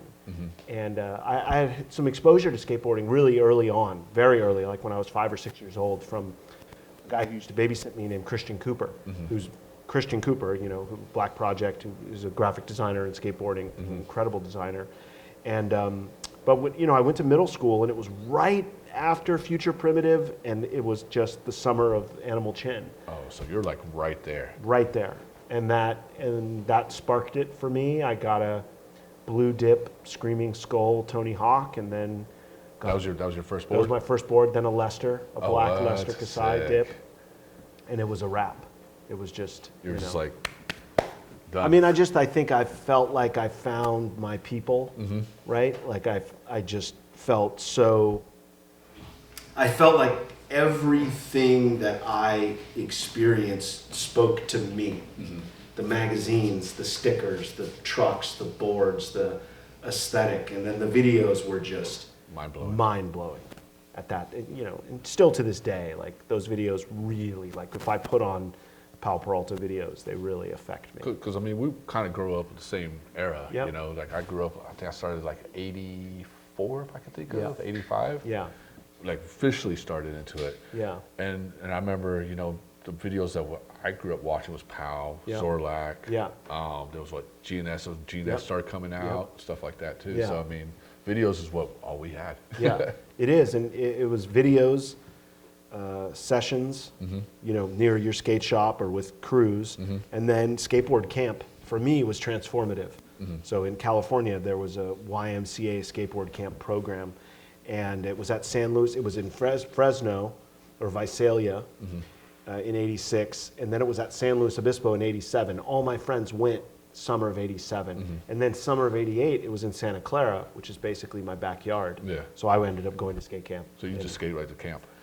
I mean, we would have taken the '88 bus down El Camino. Oh, okay. Yeah. So you weren't pushing down the street. No, my parents dropped me off, but it was incredible. That's But awesome. what a time, yeah. And what was skateboarding like back then growing up? It was so aesthetic, right? Like I felt like, we wore Jimmy Z, or Jimmy's shorts. There was like the clothes that you wore, the shoes that you wore, and then I really felt like we were on our own, right? It felt distinctly like no one else was doing what we're doing. Yeah. It's that thing, when you hear a song you love and no one else knows it, you're like, you feel so cool. Yeah. Because you know this song. And skateboarding really felt like a song that no one else was singing, except these friends, Yeah. that I was hanging out with. But I think it was like, when you ask me how it felt constant. Because it was the magazines, and it was the videos, and it was the sessions, and this is the jump ramp heyday. Yep. And it was just like, dude, This big. bro, I mean, you'd go, and then there'd be someone who would ollie into a backside grab, and you're like, what? And Yeah. someone would do a Benihana off a jump ramp. You're like, what? Yep. 360 judo, and I think it was just so like magical because it wasn't technical. It was just really, it was flow and energy.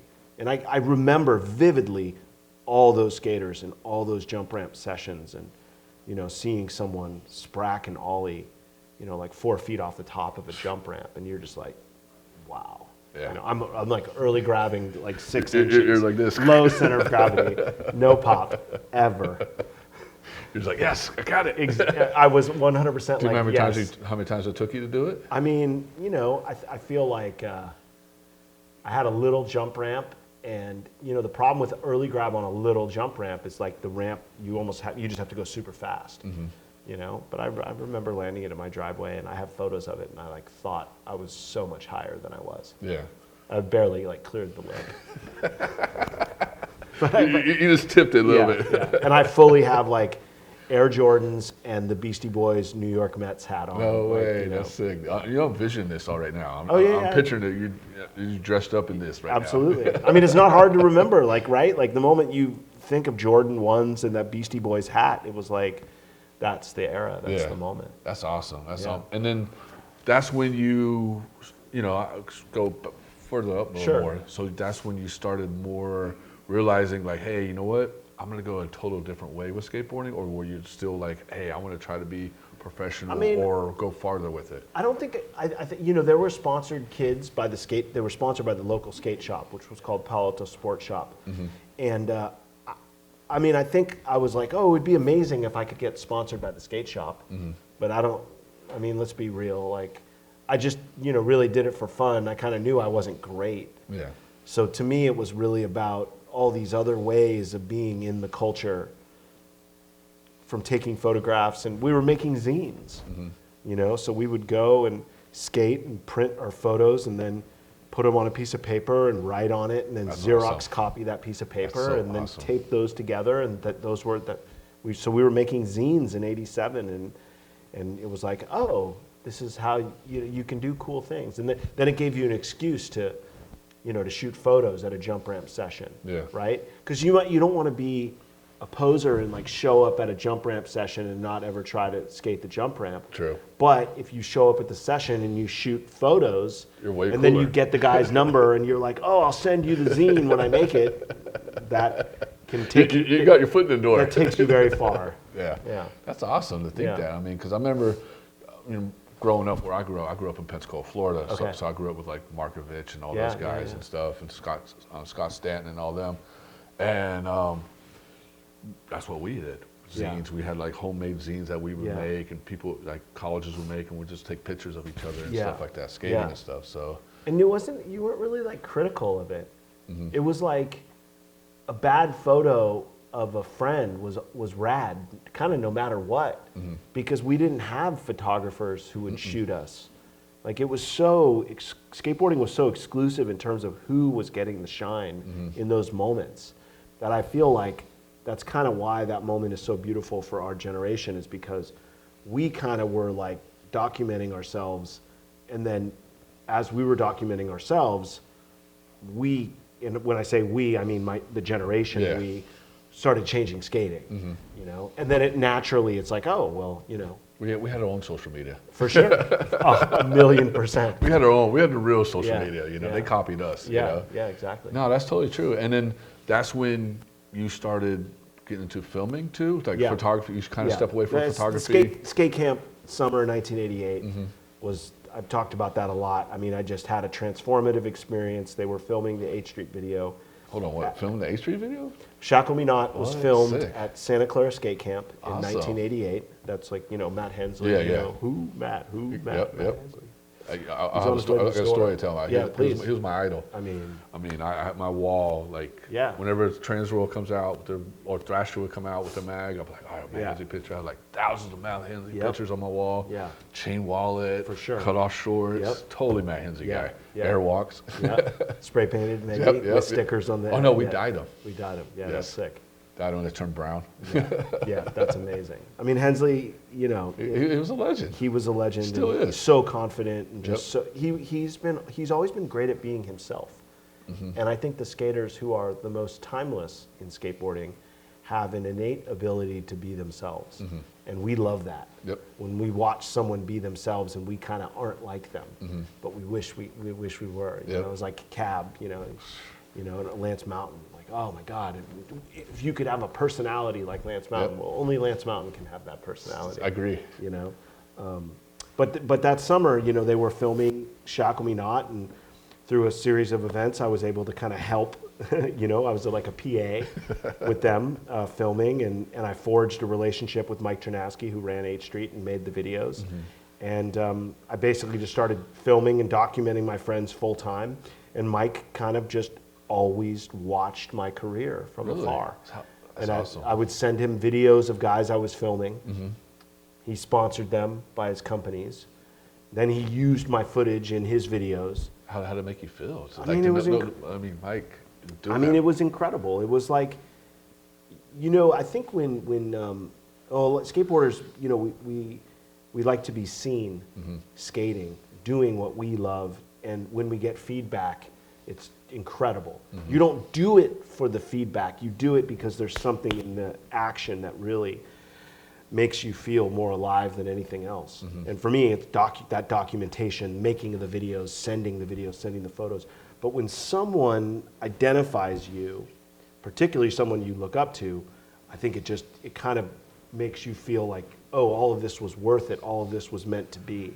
So I think my relationship with Mike was very beyond, it was like a universal cosmic karmic thing where when I go back and I find these voicemails or answering machine messages and notes that I had from that time, he was tracking me and then the moment I kind of showed him my skills and I made 2 videos kind of back to back in '91, one for Dogtown and one for Think. And I didn't film. Which ones were those? Dogtown was called DTS, the video. It was the first Dogtown video, right? They were trying to sell off all their assets. So we made a video. And I filmed a lot of it, but not all of it. But I edited all of it. And then the Think video I made right after that. It was called Partners, I think it was Partners in Crime. Okay, I remember that one. The first Think video. Yeah, I remember that. And I filmed most of that video, edited all of that video. What? And so I sent that to Mike. And Mike kind of saw it. And, you know, Mike was smart. He was like, if I can find someone who's talented enough to do the job that I'm losing my time doing, I'm going to hire them to do it. Yeah. And so he, you know, hired me to come down to Plan B after kind of seeing, and I was filming Mike Carroll at the time, and, you know, after seeing all that stuff, you know. So that, but I'd say that to say, like, that trajectory from skate camp was like a very clean narrative. So you had like a straight, like you're just like. It was upward. So it all started from Shackle Me Not Yeah. to what you're doing now. Yeah. I mean, for sure. It's a continuum. That's Yeah. awesome. That's Yeah, awesome it's to think beautiful. that. I mean, Yeah. do you ever sometimes look back and like, wow, what happened if the universe had me go one way and I went the other way? I mean, have you ever thought that way? I mean, I don't really know how to think about things being different. I don't necessarily know how much like regret that's like not a concept I could like go, oh, I definitely have things where I'm like, man, I should have played my cards differently, but it is what it is. Yeah, exactly. You know, so I think that whole time and that till now, it just feels like all the right things happened at all the right time. You know, because in the middle of that, you know, from skate camp to Plan B, you know, I meet Guy and Rudy and Gabriel right before they leave PAL and go to Blind. Because you did video days, didn't you? I did not do you did video days, but you helped film it, right? I filmed some clips for video days. Okay. And I'm in the credits as a filmer. Hey, as long as you're in the credits. Well, but that was a huge thing. Yeah. Because, you know, not that many names are in the credits of those videos for filming at that time. Especially for video days. I mean, you know, so I met Guy and Rudy and Gabriel at a PAL contest. You know, PAL used to have these shop contests. It's called the Quartermaster Cup. And then they had a thing called the Am Jam, where anyone who was sponsored by PAL would come and skate their course. And so I met them, and I filmed them and shot photos and wrote them letters, sent them everything, sent them edits of what they were doing. And That's then awesome. they were like, hey, when we film the new PAL video, we want to tell Stacy that we want you to film us. And you're like, whoa. I'm like, fuck yeah. Like, so then I'm like sending them more footage and more stuff. Well, they leave PAL. But they were true to their words. Yeah. They're like, hey, we're filming for Mark's video do you want to come down and film us? It's like, oh yeah. I mean, I think I was 16 years old. You're like, Mom, Dad, I'll see you later. Yeah, Peace out. 17, yeah. I drove to LA, I think with Javante or Rick Abaceta, and stayed at Rudy's house in Walnut, and then stayed at Guy's house for a couple nights, and just like, that is like a turn of events that was just like, it was as impactful as skate camp. So you're saying from skate camp to help filming clips for video days, Yeah. that was your second spark of your life. For to, sure. To get you. For sure, because at the moment you're in the credit of a video like that, everyone that I ever wanted to film took me seriously. Even though I was 16 or 17 years old. Yeah. I'm like, hey, I want to film you. It's like, yeah, sure. Right? They're not saying no. Yeah. But if like it was any old 17-year-old kid, it's like, why the fuck? I don't want to. Why am I going to film with you? Yeah. What can you do for me? Yeah. So I was always like trying to send the extra photos and make little edits and send stuff to people to make them feel like, oh, yeah, I want to film with Jake because he's going to make a video. I mean, I made. We were talking earlier about Sean Paul, one of Rudy's friends, and who filmed a lot of his stuff. I ended up editing Rudy like a video of all his raw footage. What? And I edited it to the Beatles. What? One of my favorite little like side edits from when I was a kid. What Beatles song? We used "Here Comes the Sun." Oh, sick. God, I forget the other one. I got you on that one, right? Yeah, you did. There's a couple songs that we used in there, but it's funny because we used that "Here Comes the Sun" rendition in virtual reality. So, I know. I was about to say that. yeah, good old Edgar Needham, my old friend Edgar. And so some video days. Yeah, And then it went to, when was Useless Wood and Toys? right around the same time. Around the Right, same time? exactly the same Okay. time. And how did that work out? Well, so Steve Douglas was one of the counselors at Skateboard Camp. Okay. And Steve Douglas ran New Deal. And the same as Mike Chernowski, he saw this kid at skate camp and he really liked me. And he kind of became aware that I was filming. And so he gave me an assignment. He's like, you're going to film Danny Sargent, Justin Gerard, Rick Abaceta, and Gershon Mosley. And so... Those are like heavy hitters right there. Yeah, for sure, for sure. Were you sweating a little bit? I mean, I didn't... Or if you remember? I mean, I just would be like, where do you want me to be? Like, Yeah. you know, and I'd show up, you know, and I'd show up at Danny Sargent's house off the Haight. And, you know, I was watching Danny Sargent's New Deal part, and I damn near filmed almost all that street footage. Damn. You know, and it was like, oh, wow, yeah. And then he went and skated the warehouse in San Jose, skated vert, really talented skateboarder. But I think I was just so like, just give me something to do, you know? And that was point the camera at these guys. And then it was really, you know, it was really straightforward. I don't know that I think I was scared sometimes when people were trying tricks where like I had to get it right. But in those days, it was still a little bit earlier. Like that doesn't really come into play until Plan B, when like the scale of what everyone's doing is so gnarly and you're just like, I cannot fuck this up. Yeah, and plus too, back in the day, cameras were dinosaur cameras. Those big old 88.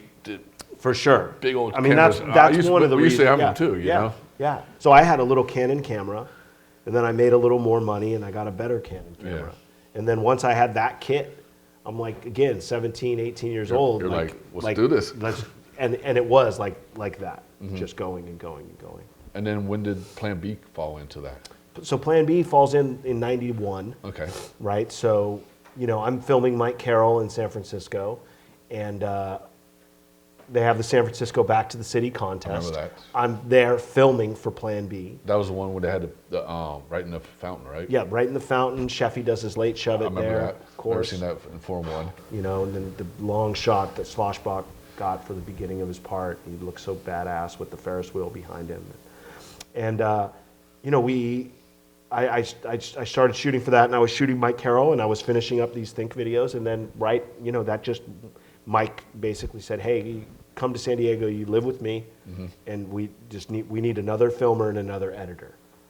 And it was like, yeah. And you're what, 18? 18. Okay. 18. And I dropped out of high school. I basically, you know, it was devastating for my parents because we were in like a community, not a community, but like, you know, you grow up and like you grow up with all these kids, and you went to preschool together, you went to elementary school together, middle school together, high school together. I mean, a lot of these kids are really wealthy, and you know, and I'm like, peace. I'm fucking out. And and then I was 18, so technically I could excuse myself, because I was an adult, I could excuse myself from my classes. So I had a 6th period typing class. So now I used to go pick Mikey up from his house in Daly City and drive him to EMB kind of 3 days a week. Wow. And I would excuse myself from my typing class. Is that when he was on thing?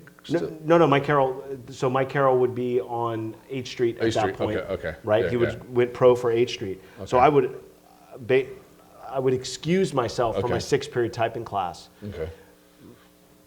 My fall semester senior year. So I go and I make the plan to move to San Diego. I'm like, I'm done. I checked all my credits. Everything's great. I get to like December, and they're like, you have 52 excused absences for your typing class. So you will not get full credit And for typing typing. sucks. I remember typing, dude. I hated that thing. I'm like a wizard 2-finger typist. I was like this, Yeah. one finger. Yeah. Still like that. I hate it. Yeah. Typing was the worst thing, anyways. Yeah. But anyway, so that was the deal, and and then I moved to San Diego, and that was that next chapter. And your parents was just like, "What are you doing?" They knew what I was doing. I have kids now, so I really am trying to relate to the generosity of trust that my parents gave me. Because I think a lot of skateboard parents, they're either in our generation, they either are totally absent, or they realize oh wow, this kid's involved in something that's good for them, and I can tell that they love it because they're giving everything to it. Yeah. So I just look back on that and am grateful that I was allowed to be as devoted as I was to it at that time. But Yeah, I think our generation was different. You know what I mean? Yeah. Like in the 80s, Yeah. it was still 90s, it was still parents were like, hey, go do what yeah, you want to do. being a latchkey kid, Yeah. I think we all grew up take the bus wherever you go, and you come home. Your parents might be working, they might be home, but you didn't have the ability to check in all the time, so you just knew hey, you got to be home at this time. You had the pager, but yeah, you did. In the 90s, Yep. for sure had the pager. I hated that thing. Yeah. But no, that's cool. So plan B. Yeah. So you moved down to San Diego, living with Carol, living with everybody, just filming. So how was that? What was the experience of doing that, dude? I mean, I think it felt like the ultimate purpose. Truthfully, I felt like I was doing God's work, if that's what that means. I just felt like everything led to that moment. In terms of, not to be pretentious, but honing my craft. And then I was around Mike Chernasky and around David Sloshbach. Sloshbach's one of the greatest skate filmers of all time. And I'm learning from them, and I'm watching what they're doing, and I'm trying to make sure that I do it at a level that's equal or that gets close to them. So he was basically your godfather. He was basically teaching you. Chernasky was absolutely teaching me, absolutely correcting me, absolutely. And I was, at that point, a good filmer. I knew what I was doing. And skateboarding was pretty redundant, kind of with ledges, curbs, lines, and stuff like that. So it was pretty straightforward how to film stuff. But, I think it was just this thing, okay, what do we got to do? And we would, when someone was in town, or when someone wanted to get tricks, I'd take the team van, I'd go film them, pick them up if they didn't have a car, meet them there. And then when there wasn't days that we were filming, I was logging footage, or I was starting to edit parts or think about editing parts, or I was an assistant, office manager at the Plan B office and helping with whatever needed Some help. boards or packet boards or whatever they need. Yeah, I mean, most of that stuff went at World, but all the billing and invoicing came through Plan B, and it was. So you had to work also with World too, huh? Yeah, I went up to World a lot because anytime I'd film in LA, all the riders would want to stop by World, and then they'd be like, "Yeah, let's get some boards," for sure. Any good stories or what? I know you probably got thousands of them. I mean, I don't think about. I mean, the one story was just I remember one of the first times when World had 2 offices. They had one office in Torrance, which was kind of their early office, and then they had this other office in El Segundo. And I remember walking into that World office, and they basically had this whole cubicle area with chicken wire that separated the desks, and it was all plants. in the chicken wire. And it had to be the dopest, like most amazing creative vibe. And it just kind of felt like you could do anything. And that was before Big Brother, but right at that time, I think it was after Questionable, or right around that time, because Big Brother comes the summer after Questionable, or right around that time, right in '92. But it just felt like, and then the World Park, it just kind of felt like, oh, we can do whatever the fuck we want. And it really was less rigid than what it felt like you would imagine Powell Peralta to be. You know, you always heard about Powell Peralta. They had a binder of how to behave and how to do that, you know, right? You heard, so there was this folklore about how rigid it was, but that was like, You go to World, they're like, hey, you don't give a care what you do. I mean, it was like someone could come in and Rocco would give him $500 to do something, you know? I can picture that. Yeah, you know? And then you see it. I mean, you see the footage, and the kids kind of ran the castle, you know? That's awesome. Yeah. And so that's where, so filming these videos, you know, just pop legendary videos, you know, it took a lot of time.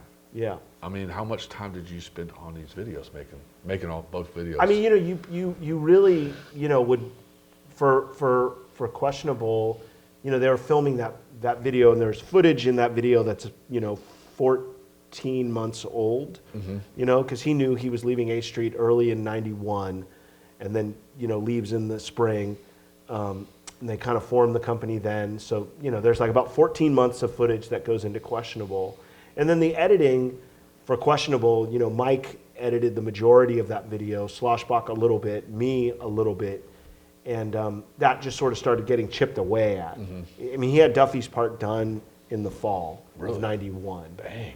Because he was showing everyone Duffy's part so that they could see it and experience it. And kind So, of, like, hey, this is where you got to be. Dude, it was I mean, definitely. his it part in that video part was insane. I think just- it's a Smithsonian worthy don't even touch video it. part. Yeah, untouchable, for sure.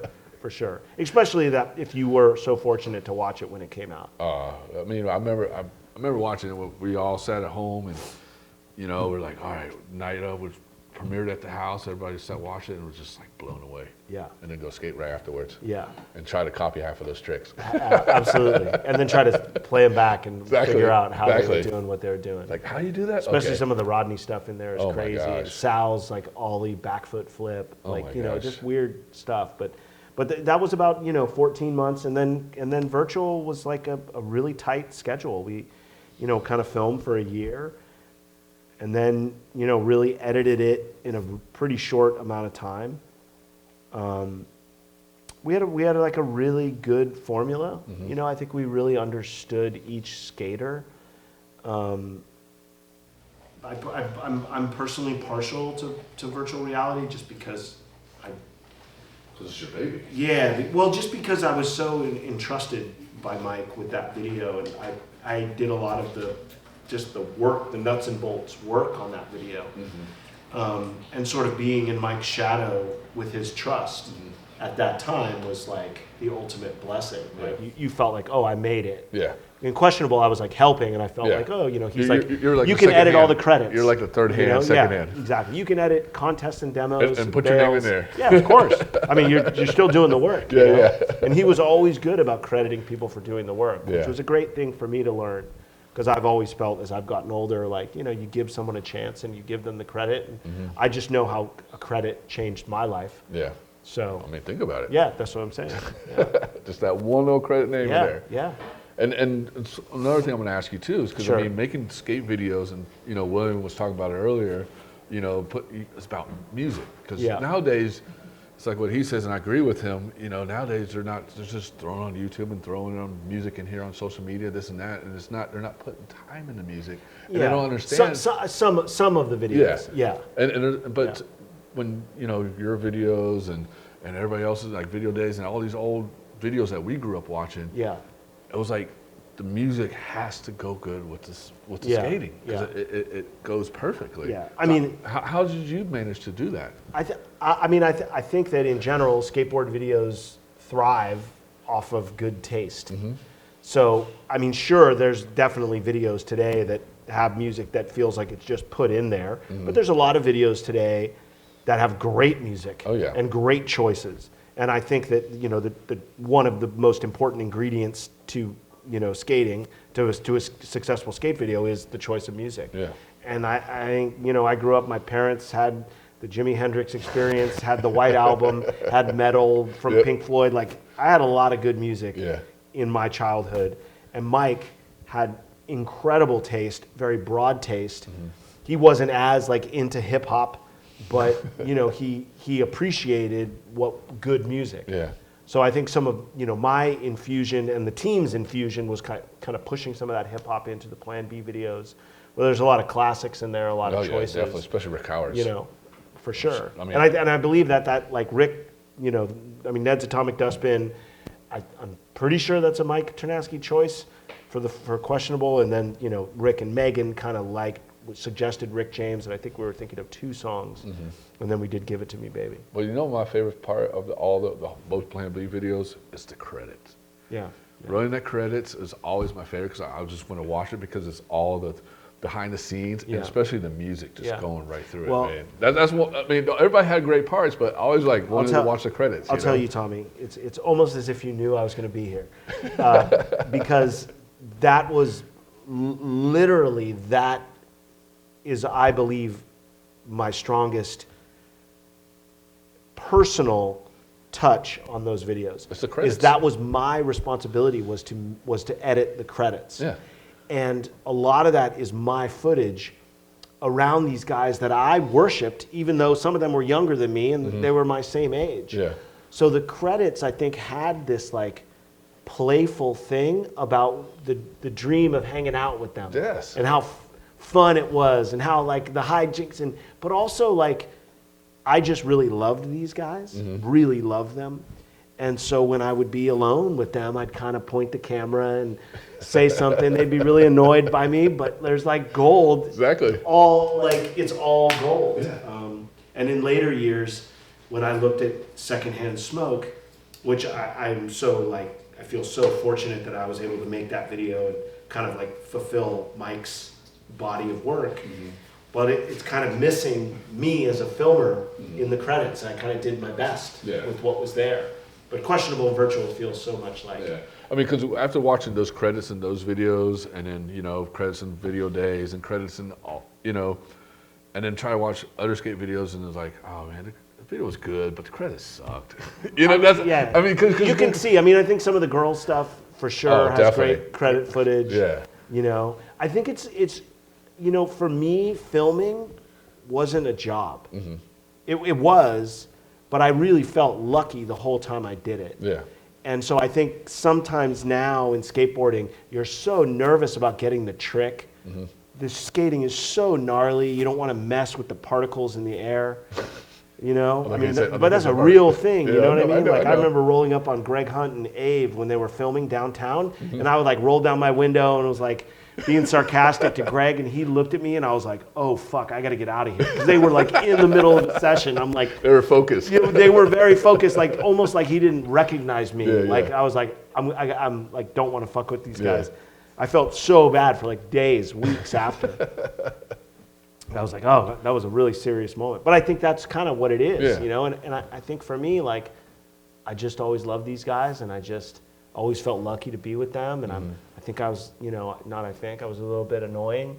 And I just was like, Well, you're the filmer. you know, yeah, the filmer. Of course right? you were. But back then, there wasn't that idea didn't exist, really. Yeah. You know?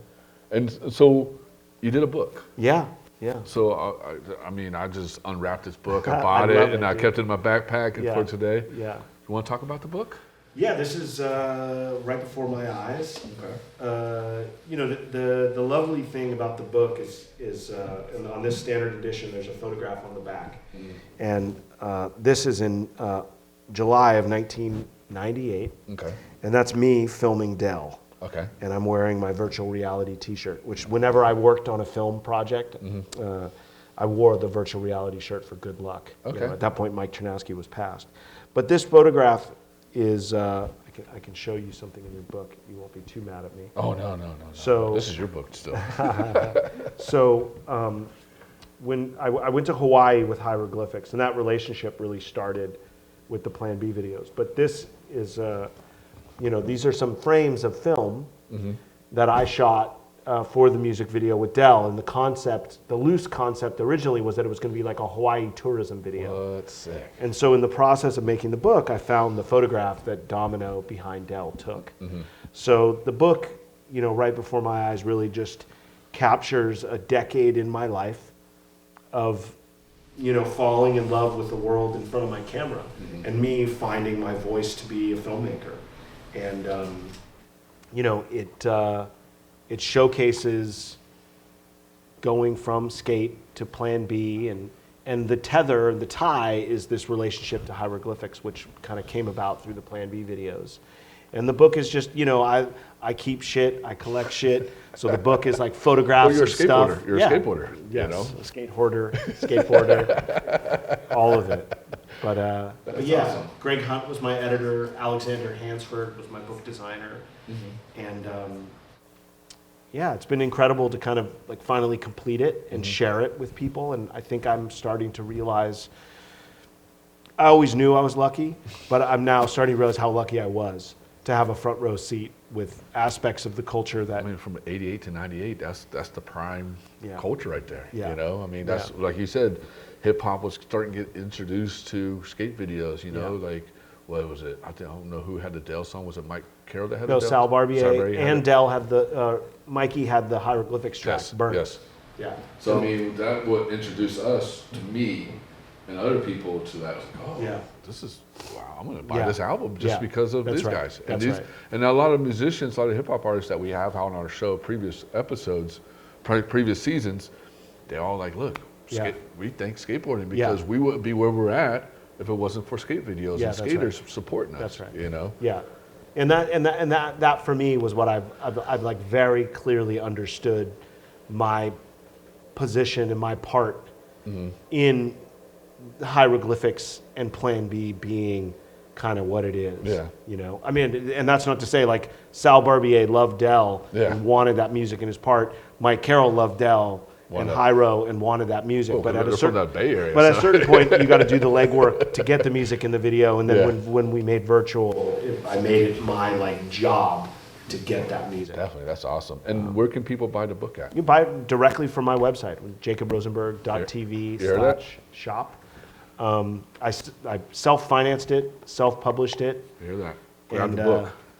yeah, it's been incredible. There's a gallery show at Heavyweight. There's a couple shops Okay. in LA that carry it. I think I'll look at some shops across the country, but in general, I place the shipping label myself on every copy and That's awesome. try to give some postcards and stuff. But it's been an incredible And, experience. and you're doing also too you did a exhibit in Yeah. New York. Tell us about this a little bit. So I did 2 exhibits this year. One was like fulfilling a bit of a prophecy with Mike Ternasky's legacy. His daughter, Michaela Ternasky Holland, who's a really amazing director, also just a great creative. She's co-curated a museum exhibit with me and the Museum of the Moving Image in New York on the history of 90s skateboard videos and the rise of that skate aesthetic. So it basically focuses on the VHS era that is kind of like Video Days and Memory Screen up to, you know, Sight Unseen and those last few Ty's last Trans World video. yeah. And that really, for me, is super validating because I think skateboard videos should be in museums because I think they're very significant cultural works. But I know skateboarding on its own doesn't really have the ability to kind of do that. Yeah. So you have to find artistic people who also see that. So this museum, the Museum of the Moving Image, it's one of the most significant film museums in the world. Wow. In the world. That's awesome. They have their own, you know, building in Queens, and they have screening room, and they have exhibits. They are the custodians of Jim Henson's No way. entire library of his puppets and all this stuff. That's awesome. So the curator from that museum, her name is Barbara Miller. She kind of Michaela and I kind of helped unpack what was there, and she just lost her mind Wow. when she started watching the videos, and she realized, okay, we need to do this exhibit. So that exhibit is until March 16th. You hear that? March 16th, March in 16th New York. In New York, in Queens. That's And- a perfect place because that's Yeah. where skateboarding is also popular at yeah, New York, you know? absolutely. Yeah. Yeah. And then I have a gallery show for the book at Heavyweight Okay. here in LA. You hear that? Heavyweight. LA, when? That ends January 20th, but on January 18th I'll do my last artist event. Okay. So I'll do like a little talk and Yeah. sign books and Yeah, hang let out us and know. shoot the We'll shit. help promote it. Yeah, please. Definitely. And then what else you got coming up? Anything for 2025? I mean, this was a lot. And the museum exhibit was a lot. And I have to say, like, I'm just learning how to process. Like I keep saying how lucky I am. I'm just learning how to really understand that in my entire being. Because in this journey, I lost a best friend who was the one who saw me and kind of helped propel my career. Yeah. So I've put his legacy on my back for so long. It's kind of the first time I've looked at my legacy. I've always looked at his. So the museum exhibit in New York is really important to focus on Mike Ternasky. And this book kind of focuses on Jacob Rosenberg. Are we going to see one in San Diego? I would hope so. I mean, 'cause that's- I would hope so. I mean, think- LA is yeah. cool, but hey, we need one in San Diego. San Diego would be perfect for Mike, Yeah. you know, because he did so 8th much Street, work there, Plan and B, all everybody. that stuff. Yeah. But you know that the future will hold that. Yeah. But I think we'll look at that, and I think for me, like,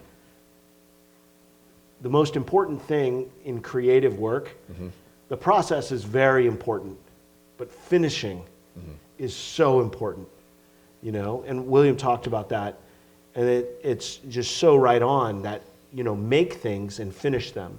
This was very hard to make and very hard to finish. Because you put a lot of It's heart, very a lot of personal, memories, tears, very emotional. everything. Yeah. And I also am like, I don't want to do it if it's not perfect. Yeah. So at a certain point, you got to kind of just do it. So I think I'm just learning how to have finished that, take that gratitude in, and then Just enjoy it, and then brother. yeah, exactly. Then talk about it. Exactly. Learn more. Like Yeah. every time I talk about it, I learn something. Yeah. And people experience it. Now it's shipping international, which That's is crazy. awesome. I'm so happy for you. And one last question. Yeah, sure. I know you probably have 1,000 memories, Yeah, sure. but what's one thing that you will always remember of Mike? Mike Ternasky. Mike Ternasky, yes. I mean, One thing that was something that you always remember. That's a tough one. it's very tough because I go in a bunch of different directions. I'll give you two things. Okay, you that, do two that things. Just because I'll give you two sides of the coin. Okay. We used to play Sega hockey. Do you remember Sega hockey? I remember it. The 90, it was like 91, 90. They were called like 90 Sega hockey 92. You know, and you could have Jeremy Roenick and all these guys, and we played Sega hockey all the time. And when I beat him, it was as if I shouldn't want to beat him because he would be so verbally abusive. He would just go in, and you know, like there's boundaries when you're teasing people. Like you're not allowed to like say like, dude, your beard is so whack. Like, what do you mean? We're playing a game. But he would go in on me like on personal shit. He'd be like, you know that little thing you do? I'm like, what are you talking about, bro? I just cooked you in hockey. Why are you going in on me? So that's an amazing memory. That like as amazing as he was, like when I beat him at that or Street Fighter, it was Street Fighter. He was good. all bad. He was good at Street Fighter. It was all bad. It was all bad. And then the great memory is the first night I filmed in San Diego for Plan B. We're filming this mini ramp session, which you remember it clearly. I'll tell you the trick. Danny Way, cab, nose blunt, gazelle out, slow motion. Yes, on the ramp. Yes. And I'm low, and Sloshbach is on the deck. And we film, and I'm just there filming. Imagine I get off the airplane from Southwest, from San Jose. I get to Plan B. Cameras out. Mike, Rick, Danny, all skating, and Danny Way is on one that night. I mean, he must have landed like 14 NBDs, like but the cab, nose blunt, gazelle out was like amazing. What? Yeah. So I look at the footage and I look at Sloshbox and I was like, oh, I said to Dave Sloshbox, I was like, sick, dude, you got the angle. I like your shot better than mine. And I just said that to him because I believe that. Yeah. And later, months later, Mike was like, you know, Jake, you know when I knew that you were okay in person was like when you saw someone else's angle and you were able to say that you liked it more than yours. That's awesome. Dude. Because I just was in the work. Yeah, yeah. Like I did my best, Yeah. but Sloshbach had a better angle. Oh, yeah. But by the way, in the video, they used my angle. So anyway, but Mike was, you know, he's right here on my shoulder at all times. Always, dude. Always, brother. You know, what an amazing guy. But thank you for asking about No, him. no problem. Thank you for Appreciate coming it. on the show, Yeah, man. thanks for having me. And this is a wrap for TSM Live Show, Season 8, Episode 1. I'm your host, Tommie Zam. I want to say thanks to Jeff Day for having us film this episode here. I want to say thank you to all our sponsors to make this season happen. Thank you to our guests for coming on True Skateboard Mag Live Show. Tune in next month because we got a really good one. I can't tell you what it is, but tune in. But I'm going to leave you here with Adam Lopez. Thank you, guys. Cheers. Hope you had a good Thank time. you. That was great.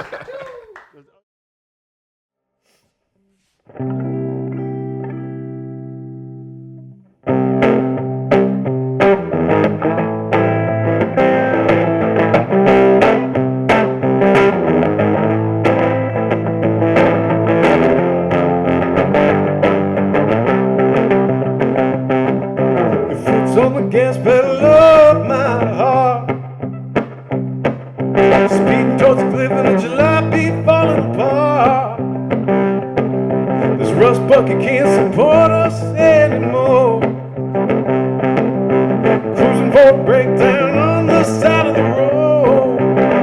A fiery torch ain't strong enough to repair our wounds. We're running out of road and steer towards impending doom. Your suicide doors are locked from the outside. I'm trapped in here with you, but you can't drive.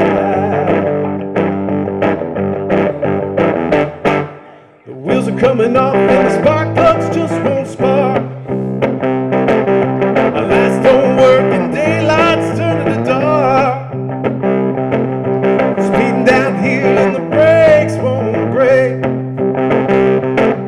Been trying to talk sense to you, but it don't